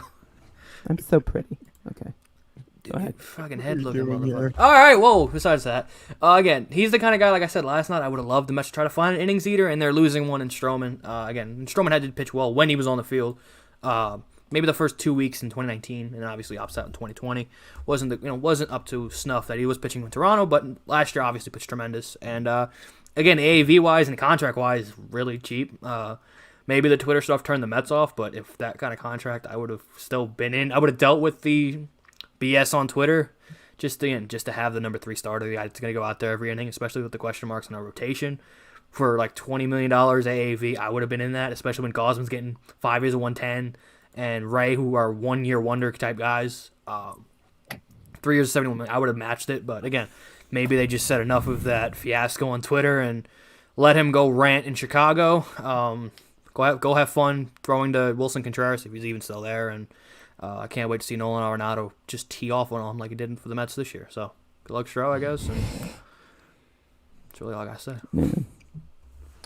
No, did I give everybody? Everybody got? I got cut Yeah, off. we got to see what the Cubs are. Yeah, what are the Cubs? Yeah, You cut out. It was like the Cubs are, and then you froze. What are the Cubs doing? Oh, yeah. So pretty much the Cubs are in that like weird state where they're like kind of just traded away literally 75% of their team. Otherwise, Cubs, you got Clint Frazier, you got Contreras, and I guess the Renaissance. Patty Wisdom. Frank Swindell, come on. So honestly, Frank Swindell. yes, Frank the Tank, the guy from like Hayward. No, but realistically, I wish him the best of luck. I wish him the best of luck. If he pulls that crap in Chicago with what he does, let him. I don't care. In terms of him with the Mets, I just feel he really was not a good clubhouse presence. We saw how he acted on Twitter, and imagine he came back to the Mets after having that hissy fit online. Can't be doing that. Listen, I really respect him. I mean, I at least I did. I think he could be a fair player. Just his personality, he's going on Twitter, challenging people. It's like, dude, just keep it to yourself. I have comments. You don't see me parading them on Twitter. I throw my chair in my room off stream with you guys. There's a reason for that. If we were watching a Mets game, I wouldn't throw my chair and curse at every player on the live stream. I'd wait till we're off. Not really, but still. I know. We got video. So we're just lying now. Great. Yes. Okay. Point is, Stroman, not a good clubhouse presence. And good luck in Chicago. Wish you the best of luck. Hopefully you could be a Cy Young type of player that you've always hoped. I don't know about. Okay, so they're trading Contreras. Would the Cubs like a 2019 All-Star? No, we're not trading McChicken. I wish I had a soundbite for the McKinnon's Elite. Oh, well. All right. Anyways. Did I miss anyone with Stroman? No. Oh, God. Okay. Yeah, as it unfolded, I'm disappointed. I really am. I think the way Stroman completely trashed our front office, basically false acquisitions, basically, and they had more interest in someone else, and he liked, he's like liking every tweet imaginable about himself and denying that he liked those tweets. I mean, I've always liked Stroman as a player, and I still do. I respect his game a lot, but I always split the player and the person. And his social media, it never really bothered me that much because it never disrupted his, game per se, of his profession. But Stroman, he acted like an absolute child this week, and the victim mentality that he uses has become more and more insufferable as time has gone on. I mean, he really just needs to learn that not everything is about him and not everything is targeted at him. The earth doesn't revolve around you. And, how does a 30-year-old man not know that? I don't get it. The way that he left it, it was very unprofessional. At the end of the day, I thank Stroman. I respect his game a lot. Good luck in Chicago. And we're going to move on to some more off-season stuff. Now, with the loss of Syndergaard, Stroman, and you also lost Loup. You also lost Rich Hill as well. Now we know the big names, but what about some under the radar names, starters or relievers that the Mets should add to their staff?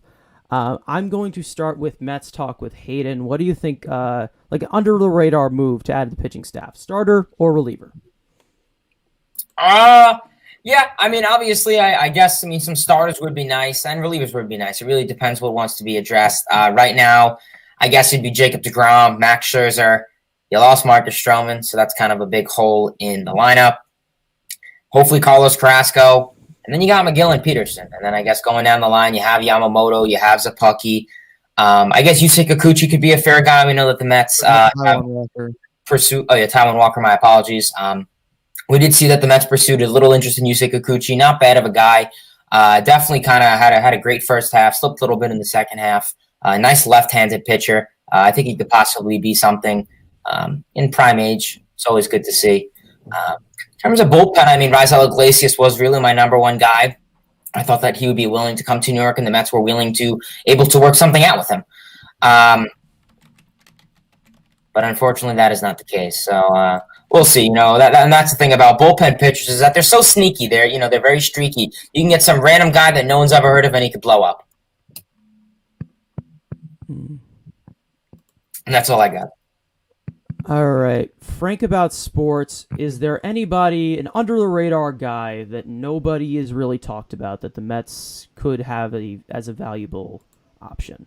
Yeah, well, I have a very specific criteria that I'm looking at and what the Mets could use. Because when I look at this rotation, as I've said before, I see, whether it's the age concerns or the injury concerns. So I'm looking at someone who's young, was very healthy in 2021, and was very effective in 2021. And when I look at the free agent market, any of the good pitchers, I have concerns about either their age or their injury history, whether it be Clay Kershaw or it be some of these other guys you see are 30 plus. So I'm looking for somebody under 30 that can still be effective.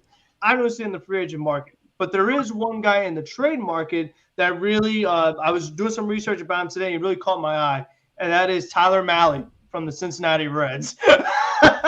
I look at him, 27 years old, exactly what the Mets need.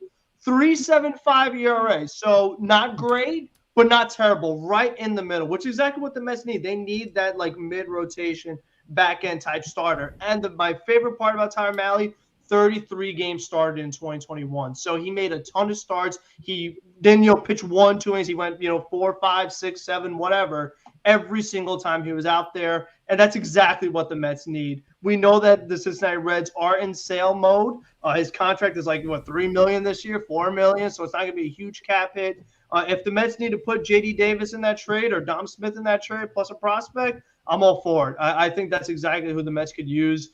Baseball Savant page isn't amazing, but it's not terrible. He's under the radar. He's not a guy that, he's going to have a crazy package to get him like Luis Castillo would or maybe one of the Oakland A guys would. And like I said, when I look at this free agent market, I don't love anybody. I just don't think they're worth, giving a crazy price because if they get hurt, then what's the point? The Mets just need someone who is healthy and durable and young. So that's why I really like Tyler Mahle. Oh, right. Elias, under the radar move for this pitching staff, someone that isn't really talked about that much. All right, so this is kind of like a fantasy. It's basically the biggest high risk, high reward trade that would ever exist. So let's reunite Max Scherzer with one of his old teammates. Let's dump Cano's contract, and instead we'll receive Steven Strasburg. Now obviously I'm not actually being serious about this. This is a complete joke. I'm just saying this is the definition of high risk, high reward. The thing is, though, he gets hurt so much that if he got hurt again, he'd probably just retire. He's probably sick of, the rehab process and all this kind of stuff. So that's not being talked about. Obviously, this is a joke. We're not getting that contract. But if you want to dump Cano's contract and maybe get a prospect back, hell, why the hell not? Obviously, we're not doing that. So under the radar guys, you can look at, Oakland. They're looking to be in fire sale. So a guy like Chris Bassett, he's a pretty decent pitcher. He's not being talked about a lot. I'd like Sonny Gray, though, for keeping it in Cincinnati. I don't know how much in sell mode they're going to be. I've always liked Sonny Gray for a while. I know he had, a rough 2 years with the Yankees and whatnot. People don't think he's fit for New York.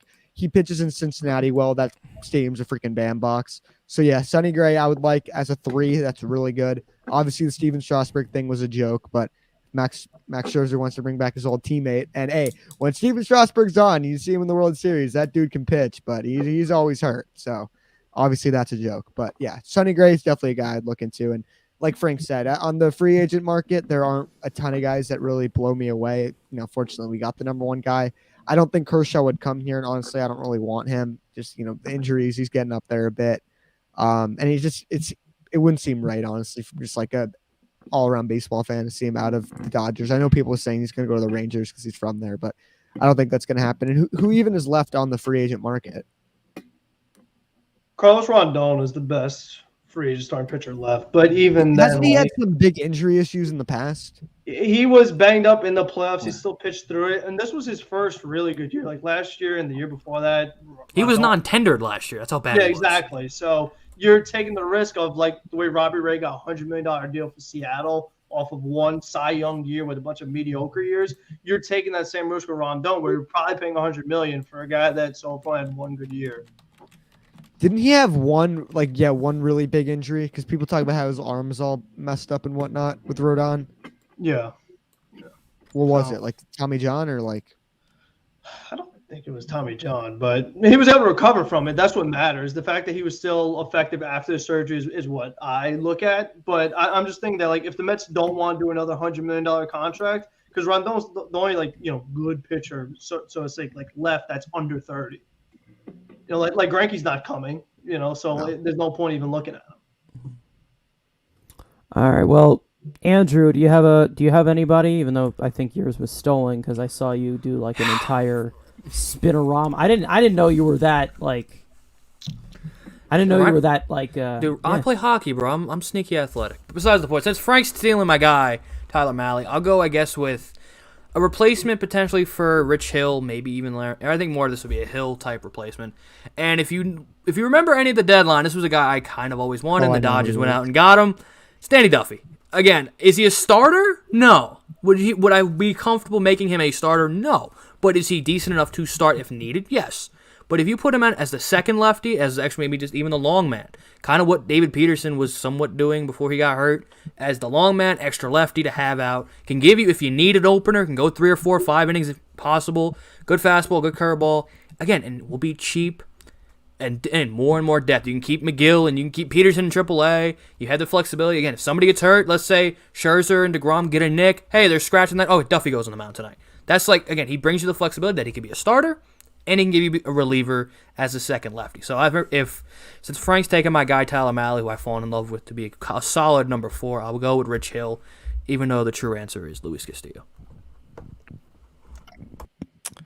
Okay. Well, now my guy was a lefty reliever, but then he was brought back by the Cardinals? Royals the next day after being non-tendered. Richard Lovelady. That was my pick. But anyways, here's another one. What's his last name? Lovelady. Lovelady.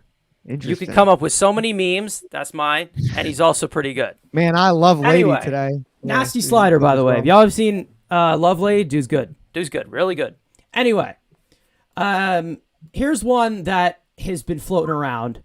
And this I don't think he's going to be a major piece, but I'd love for him to be like a piece, like a spot starter or this or that, if they need it. One of those guys to put into like that AAA unit or whatever. John Gant. Former Mets minor leaguer, 6-pitch set. I think his style of pitching can really be helped by Hefner. I think he can definitely mix those types of things together. I do want to see him like kind of paired up with like Yamamoto maybe in AAA, like something like that. Yeah, good depth piece in my opinion. I just thought I'd go like completely off the rails so like I can just like rave about some random guy because that's what I like. I love my guys. He's interesting because he's got bullpen experience too. But I just remember Gary Heathenron roasting the shit out of how many walks he had against us. He does walk a lot of guys. Yes, he does. But again, Hefner does coach him up, get it under control. Yeah, you never know really. Yes, but he is kind of a soft contact type of guy. So it's like if he can find a way to like locate in the zone like Stroman was able to do, then you can, then you can figure it out. I mean, that was one of the issues with Joey Lucchesi, and the great James McCann fixed that up. So, who knows? I got one more name. Can I say real quick? Yeah, go ahead. Maybe Michael Pineda from the Twins. He could be interesting. I know all the memes with the neck pine tar and shit, all that. But he's not according to Stroman, Stroman, he get kind of banged up too, though. He's kind of a tough but as tub, like yeah. a depth guy, like as a sixth man. Under got the him radar watching guy, baseball, someone that could contribute, you know what I mean? Like something like that. Like, Yeah. The only guy I was looking at like a little bit was Drew Smiley. I mean, he had a good win-loss record. ERA was okay. Do we care about win-loss record and now? how's the MLB The Show card? Kind of actually That's sneaky, not good. but sneaky. I mean, you Well, got to there's do something right to win games. You have to do something right. I don't know. Maybe. I mean, look I at don't Brandon know. Woodruff. He had a losing record despite a good ERA. Like, what does that tell you? He sucks. Oh my God. DeGrom had Jesus what? Christ. He was 500 Can we record. go DeGrom on, won 5 please? games. I mean, was it? He had more wins than Stroman, right? So Yeah, that works. Oh my God. All right. Well, this one was added from yesterday. Now, some of you guys may know this guy, some of you don't, but Mets blogs, Matthew Cerrone, am I saying that right? He sold Mets blog to SNY. I'm pretty sure he's retired, but he may have some sources. We don't know. We're just using this one as speculation. But it did make a nice prediction segment for us. So he made out a tweet that Eppler and Cohen, they had another big move in the works this offseason that we shouldn't fully judge it until January, or what is it? So what I'm going to ask is, what could this hypothetical big move be? We don't know. We're just we don't know if this is right. No one's confirmed this, but what could this big move be? I'll start with the GM who makes the moves. Rhino, who could this big move be? Man, I wish TonyMetro was here. Because, again, this is more hypothetical. This is not, again, maybe under the radar, but also a big move. A couple of guys who maybe are traded, maybe not. The Mets are going to go out and get their number 3 starter. They're going to go out and trade for Shane Bieber. This is the big move that needs to happen. And you know what? The Guardians are dumb. They like giving away money. You know what? Jose Ramirez. They don't need him. We don't know what the Guardians are. Give The him- Guardians The Guardian, but We don't know what historically, they are. they don't need Jojo Ramirez. You can give him Brett Beatty. Take Brett. He can have fun. Have that.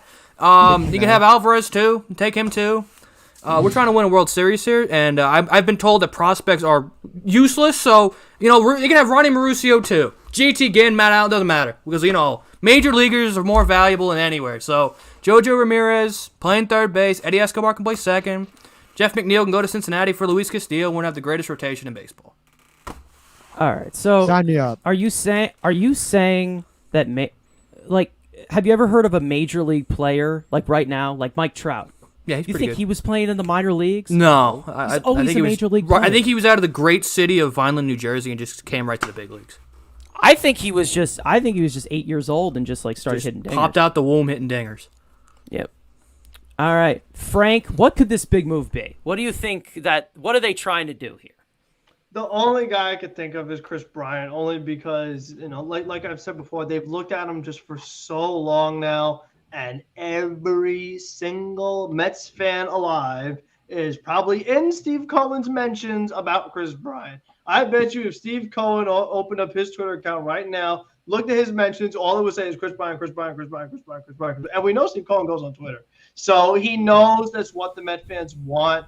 I would imagine that they're trying. I think that Chris Bryant fits the Eppler mindset a little more than Baez because he's not as strikeout heavy, has that versatility, position versatility that Eppler has been talking about in the press conference yesterday. So I think if there was a big move they're looking at, it's probably Chris Bryant. Okay. Elias, what can this big move be? Okay, Hypothetical. so when we can finally make moves again, the CBA will be up, will be resolved, and I'm predicting a universal DH. So why do I say that? Well, a great thing to do in sports is not only strengthen your team, but weaken a division rival. We're going to sign Freddie Freeman. Freddie Freeman, our first baseman, tub shithead. He can go DH, or they can split time and do it. Freddie Freeman is going to be a New York Met, and he's going to show us. He just won a World Series. He's going to show us how to win a World Series, and then we'll trade for Acuna after that. Yeah. No, And then we got to bring keep in- Soto. bring No, in- I bring thought in we were getting Soto. Soto. Bring Man. in How we Soto. were gonna put him Soto on too? Yep, Soto. Soto. Okay. Wait, where's Nimmo? And then Oh, Mike Trout next offseason. Oh yeah, but no, he got to wait for a little while for that. Well, Nimmo moves to DH when Pete Nimmo moves retires. to second base. Retires and Positions becomes a don't matter. professional eater. He can He is catch. pretty. He can He's catch. pretty versatile. So He that can makes catch. He'll figure it out. He'll figure it out. He can catch. We have James McCann, so it can't get worse. Fuck off. Okay. Hayden, what could this big we move doing? be? We're getting into a more realistic thing besides Freddie Freeman. Whoa, that's realistic. Why not? Well, we got to improve at first base. I mean, Have you seen that? Really? Have you seen that video of Pete talking to Freddie Freeman on opening day? Yeah. Reopening day? One first. Yeah. Was Congratulations. Scherzer realistic? Nothing's unrealistic, buddy. Mike Trout's gonna Recruiting be a Met. process. Okay. So getting back to some big moves for the Mets. There really isn't a whole lot that I can think of right now because one, at least half of the big free agents have signed already. The CBA lockout really had a big effect on these guys, really made them go quickly.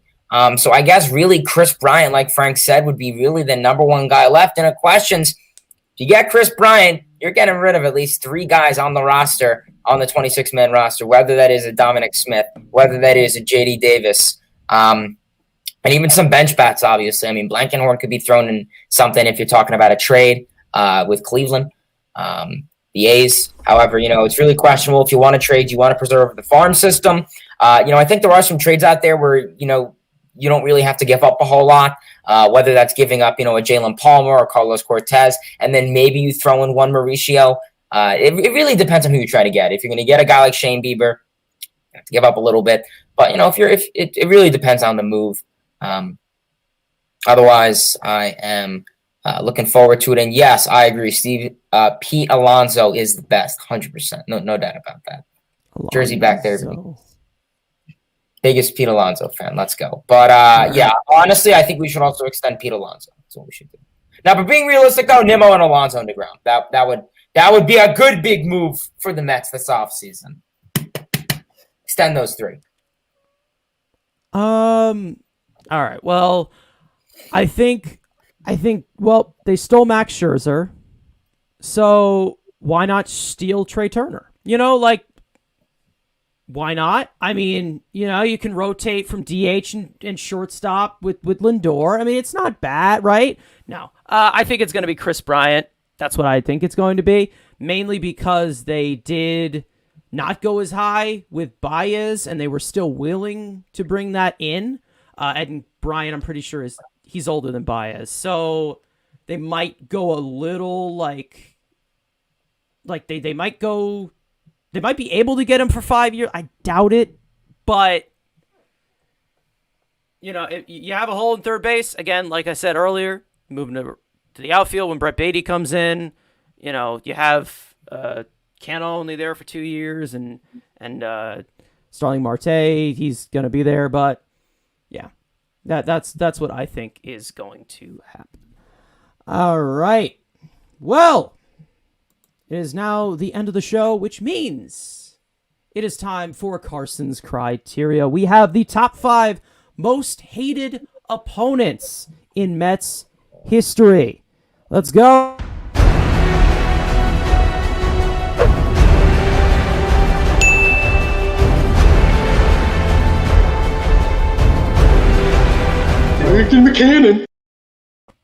All right.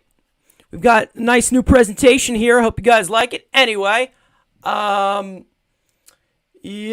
All right. So if you guys do not know how this works, I give my top 5 of a Mets category, and these guys can tear it apart once we are done. And they give the, who they switch, who would they put higher, who would they put lower or whatever, who they add onto the list. Drums up the conversation. You guys can do it as well. So top 5 most hated opponents of all time. for the New York Mets. And I'm going to start off this list with number 5, Jimmy Rollins. This hatred developed with the simple fact that we were good, but they were better. Of course, Rollins was the voice behind that 07 Phillies team, labeling them the team to beat in the National League East. Not only was he right, but he also reminded us that he was annoying by winning MVP over David Wright that season, who deserved it all the way, and I will take that to my grave. Legitimate bullshit to this day. And don't give me that 40-40 argument, because Wright swiped almost as many bags that season. I do not want to hear it. Anyway, we all know the trolling that Rollins does and has done with us over the years, taunting us about 07 constantly, saying he wishes he played for the Mets so they can experience a winner, what a winner looks like. I mean, seriously, fuck this little rat and fuck Philly. Anyway, number 4, Chipper Jones. Yeah, you know he was going to be on here. If you haven't seen my video about all-time killers of the New York Mets, you should check that out. 5 Points Vids did an awesome segment on Chipper Jones. Like Jimmy Rollins, it was trolling fun at the end of the day, but Chipper was a massive Met killer. It didn't matter what the Mets basically threw at this guy. He was always made to destroy them back, even through the back and forth. The Larry chant, Chip naming his dog Shay, Chipper buying a cutout during the pandemic at Citi Field. The trolling just goes back and forth. This is a love double hate relationship, I guess, between Chipper and Mets fans. But the respect was mutual at the end of the day. But not for this guy at number 3, Roger Clemens. This guy, he was immature, he was petty, and he stuck a needle in his ass like it was a massage chair. Main event of this story was the feud with Mike Piazza, but in turn of events, Piazza owned Clemens. Roger did not like that very much, so he decided to throw a chip bat at Piazza in the 2000 World Series. Completely unnecessary and stupid, but one of them is in the Hall of Fame, so suck it, Clemens. Anyway, number 2, Chase Utley. Again, if you haven't seen my Met Killers video, our own TonyMetro did a segment about Chase Utley. If only he was here, it would have been nice. But seriously, that being said, fuck this guy. Anyway, not only did he have so much success against the Mets, he would basically purposely injure people and just call it part of the game. Of course, if you don't remember, Game 2 of the 2015 NLDS, the Mets were up 2-1, 1 out, runners at the corners. Utley at first, Howie Kendrick hits a ground ball to second. Utley slides to break up the double play, but completely misses the bag and knocks out our shortstop, Ruben Tejada. That wasn't a slide, it was a tackle. Utley never apologized for the incident and still claims to today it's just part of my game. Well, your game broke a young shortstop's leg and pretty much ruined his entire career. Of course, the Mets would get the last laugh by winning that series in 2015 and eventually moving on to the World Series later on. But we're still waiting, Chase. We really still are waiting. Anytime you want to apologize, that would be great. Number 1, of course, if you don't know, John Rocker. This feud was ugly. Mets fans would dump beer on his family, throw batteries at him. But why? Well, in 1999, in a Sports Illustrated interview, Rocker proceeded to trash the entire city of New York, making racist and sexist comments about the diverse population and basically told them to, quote unquote, go back to where they came from. Rocker had absolutely no filter. His mental makeup was a disaster. And after his comments, he was out of the league by 2003. So, fuck you. Anyway, the late 90s Braves dominated the Mets, but none of them were as animated and as mentally sick as John Rocker, an absolute head case. So there are my top 5 most hated opponents of all time. If anybody wants to tear this one apart, add somebody. I'll start with Frank. You want to add anybody? There's a few guys I want to add, but I can't necessarily put them in the top 5 because the crazy thing is that the Mets have so many Met killers that you feel like you can't if I put someone else I can't take one of these guys off. So I put down 4 guys that in my opinion were pretty big Met killers.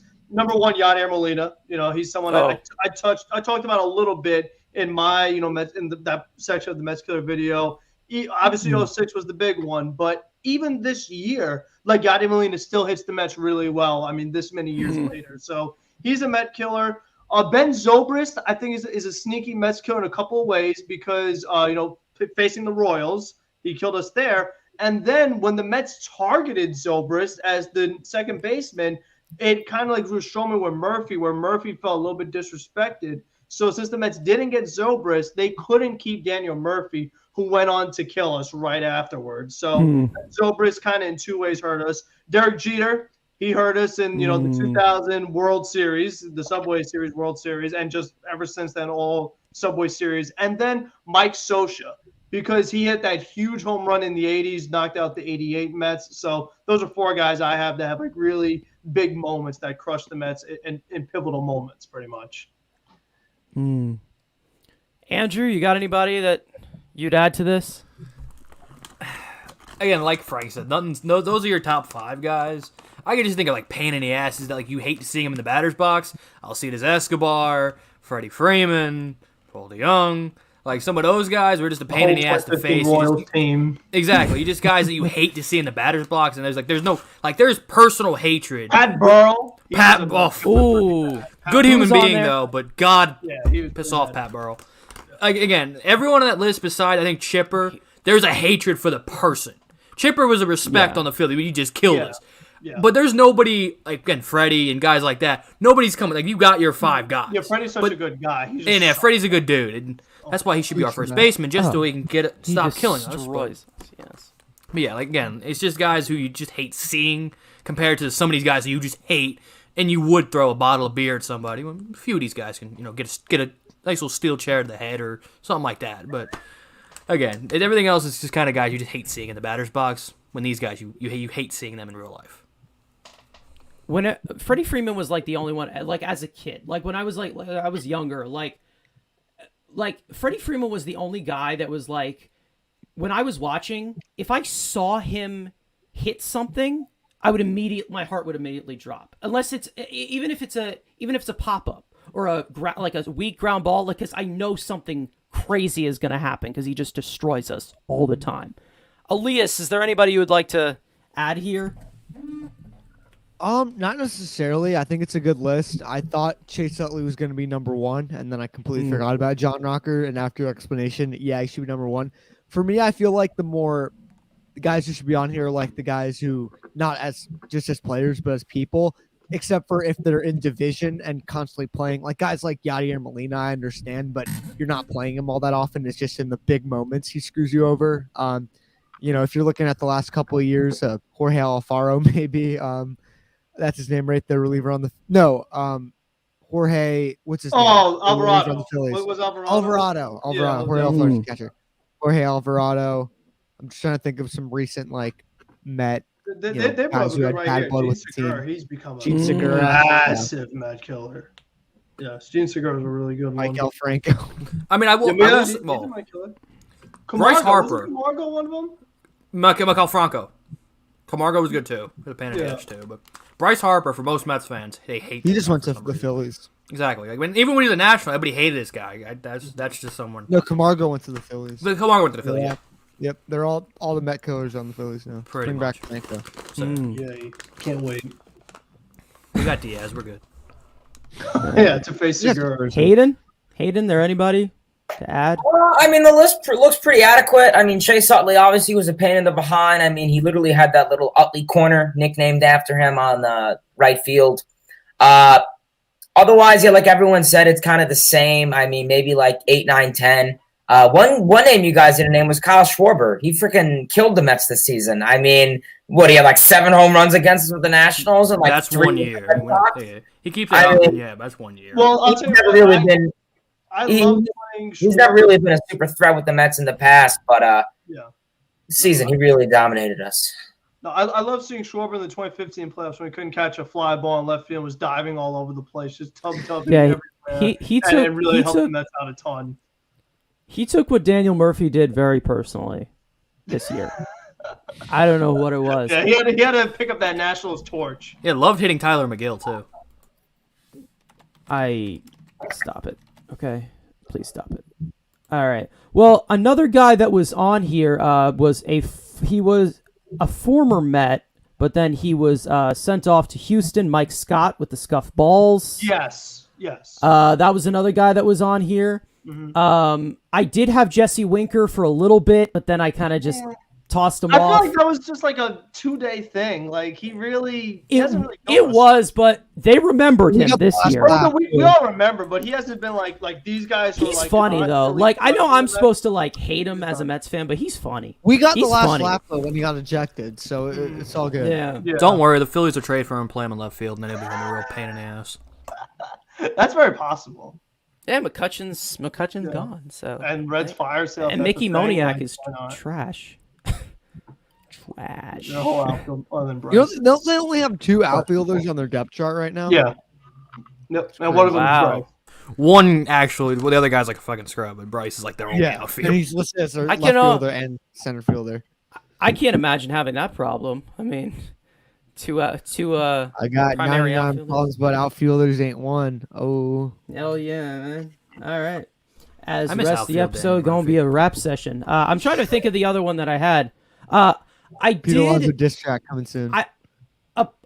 like aside from like beef they had, or like Gary Carter was definitely a guy that Mets fans didn't like until he came.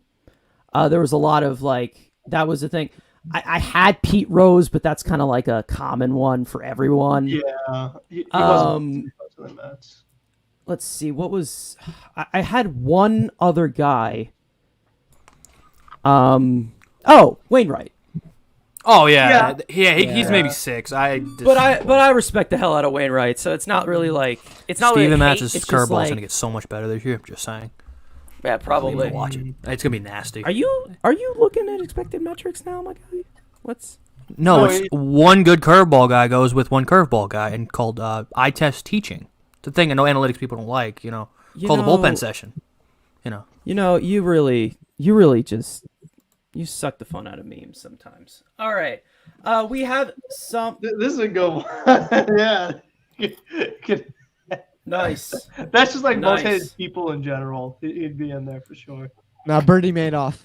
Yes. I'd say Andy Boy's up there, but Andy he did break the Scherzer news, and I said, what? Okay, he did break the Scherzer news. What's it called?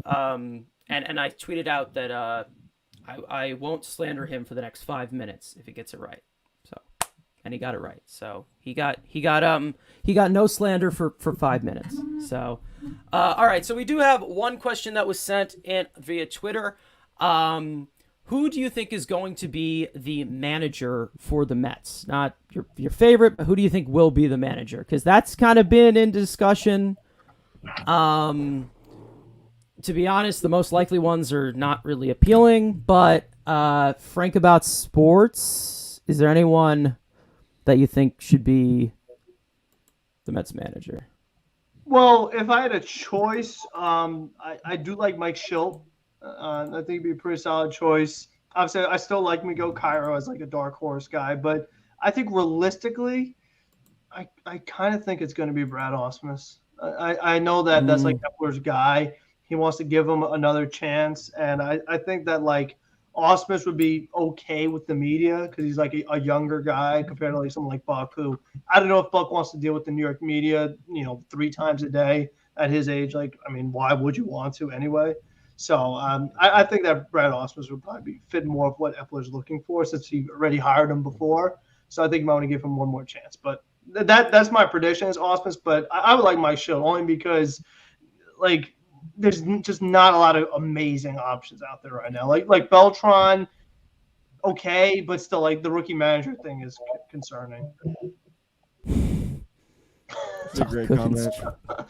That's a really strong one. I mean, let's be real. Doc didn't make those choices by himself. He really did. Like, let's be real. I mean, we can go into all of that, but we're past the 2-hour mark at this point.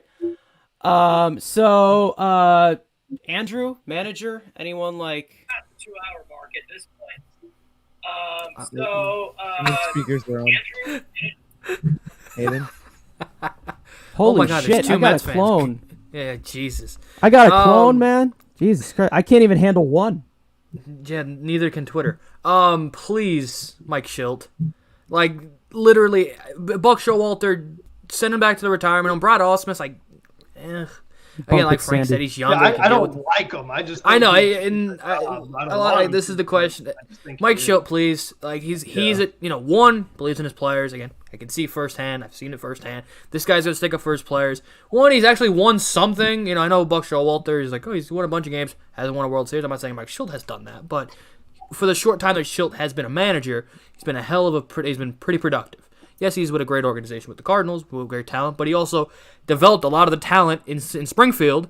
Who, again, I love I can bring the Springfield references. He was the development for Bader, and they traded for O'Neill from Seattle. But he was in AA when Carlson and Bader and Edmund, those guys. So he's seen these guys all the way through and helped develop these kids. So, yes, the Mets they're an older core, but also, again, maybe some development for Beatty, Vientos, Alvarez, Mauricio if he's there here. So, please, Mike Schilt.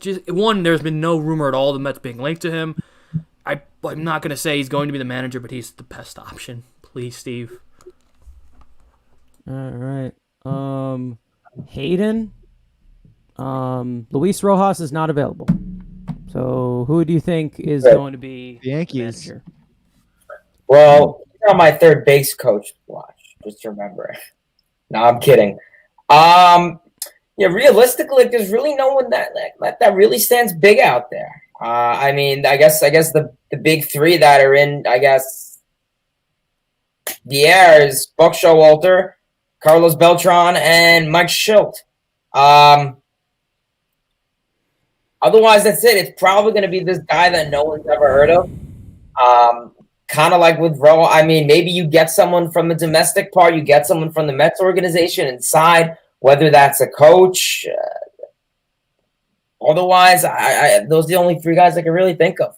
I want to get someone who has a cross between the eye test and analytics. Someone that's, middle-aged would be nice. A former player is always good. They could feel what it's like to be in their shoes. Otherwise, yeah, that's what I'm rolling with.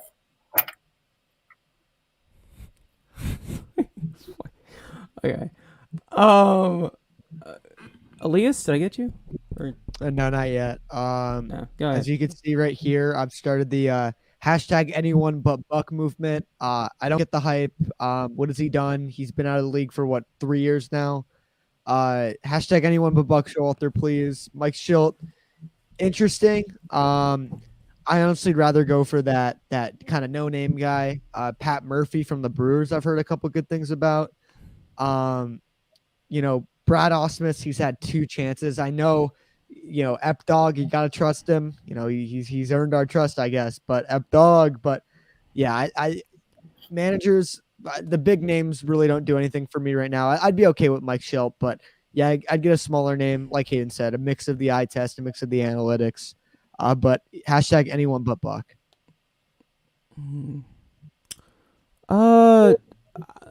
I think maybe try Sandy Alderson because he's done a lot of jobs for us. Why not? We'll see how he. I think he managed. I think he managed the lost earring from Baez pretty well. I think he can do well out on that field. They never found it. No, Never mind. I don't think they did. No, they did. They did. What can Sandy do? Oh, I thought they couldn't find it. No, I'm getting confused with Aaron Jones from the Pack. He lost his necklace and they found it. No, another guy who lost jewelry and they found it on the field. Well, I know where Cespedes' jewelry is. Oh yeah.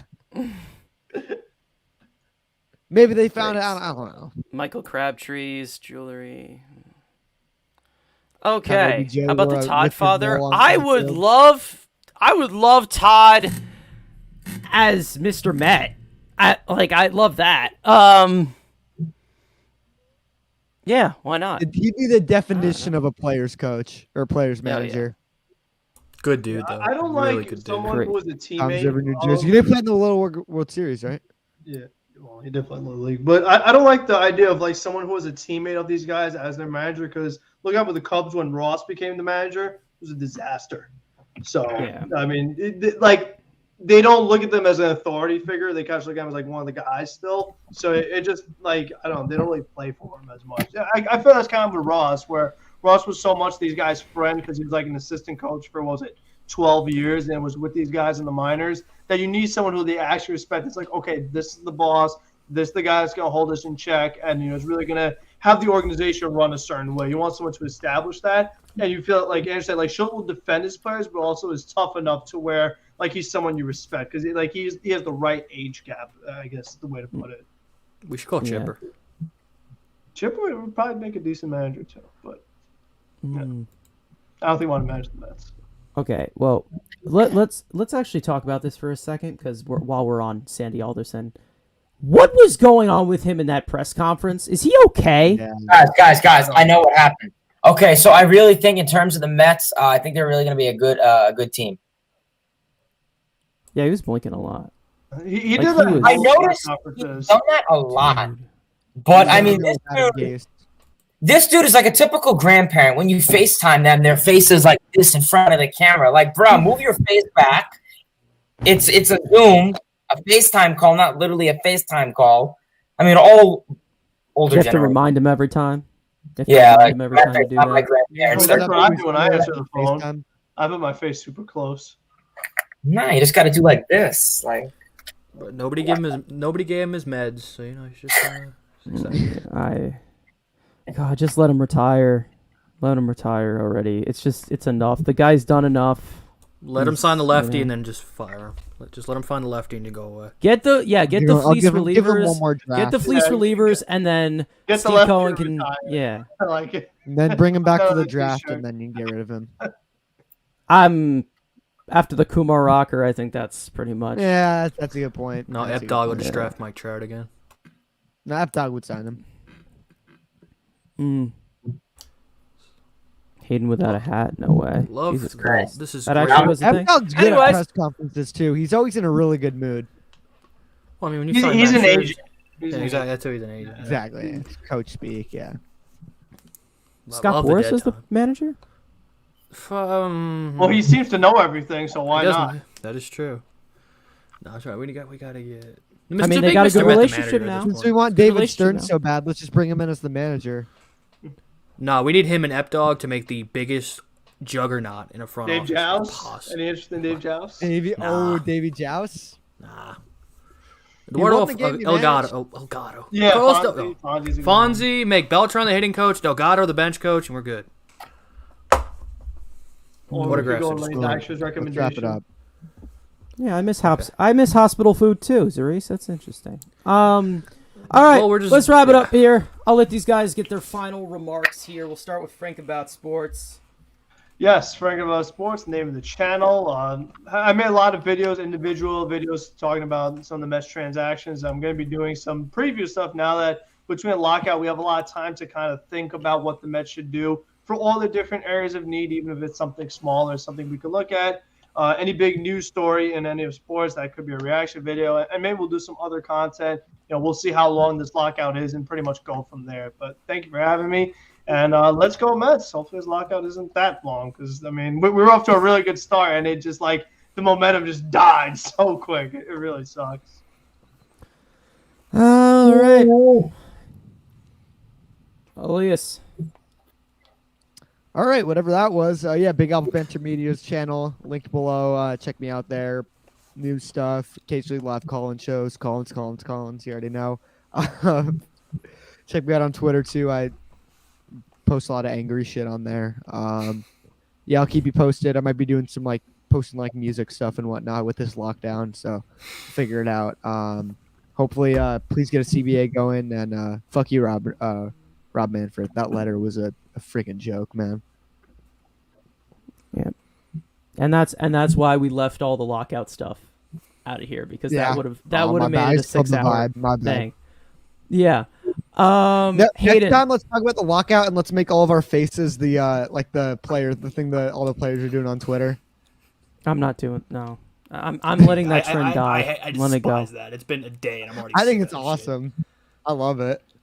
I like the Mr. Met one. That's funny. shit. The Mr. Met's But the other best. than man. that- The That mascot was ones are really the best. fun. The player ones. Eh. Anyways, Hayden.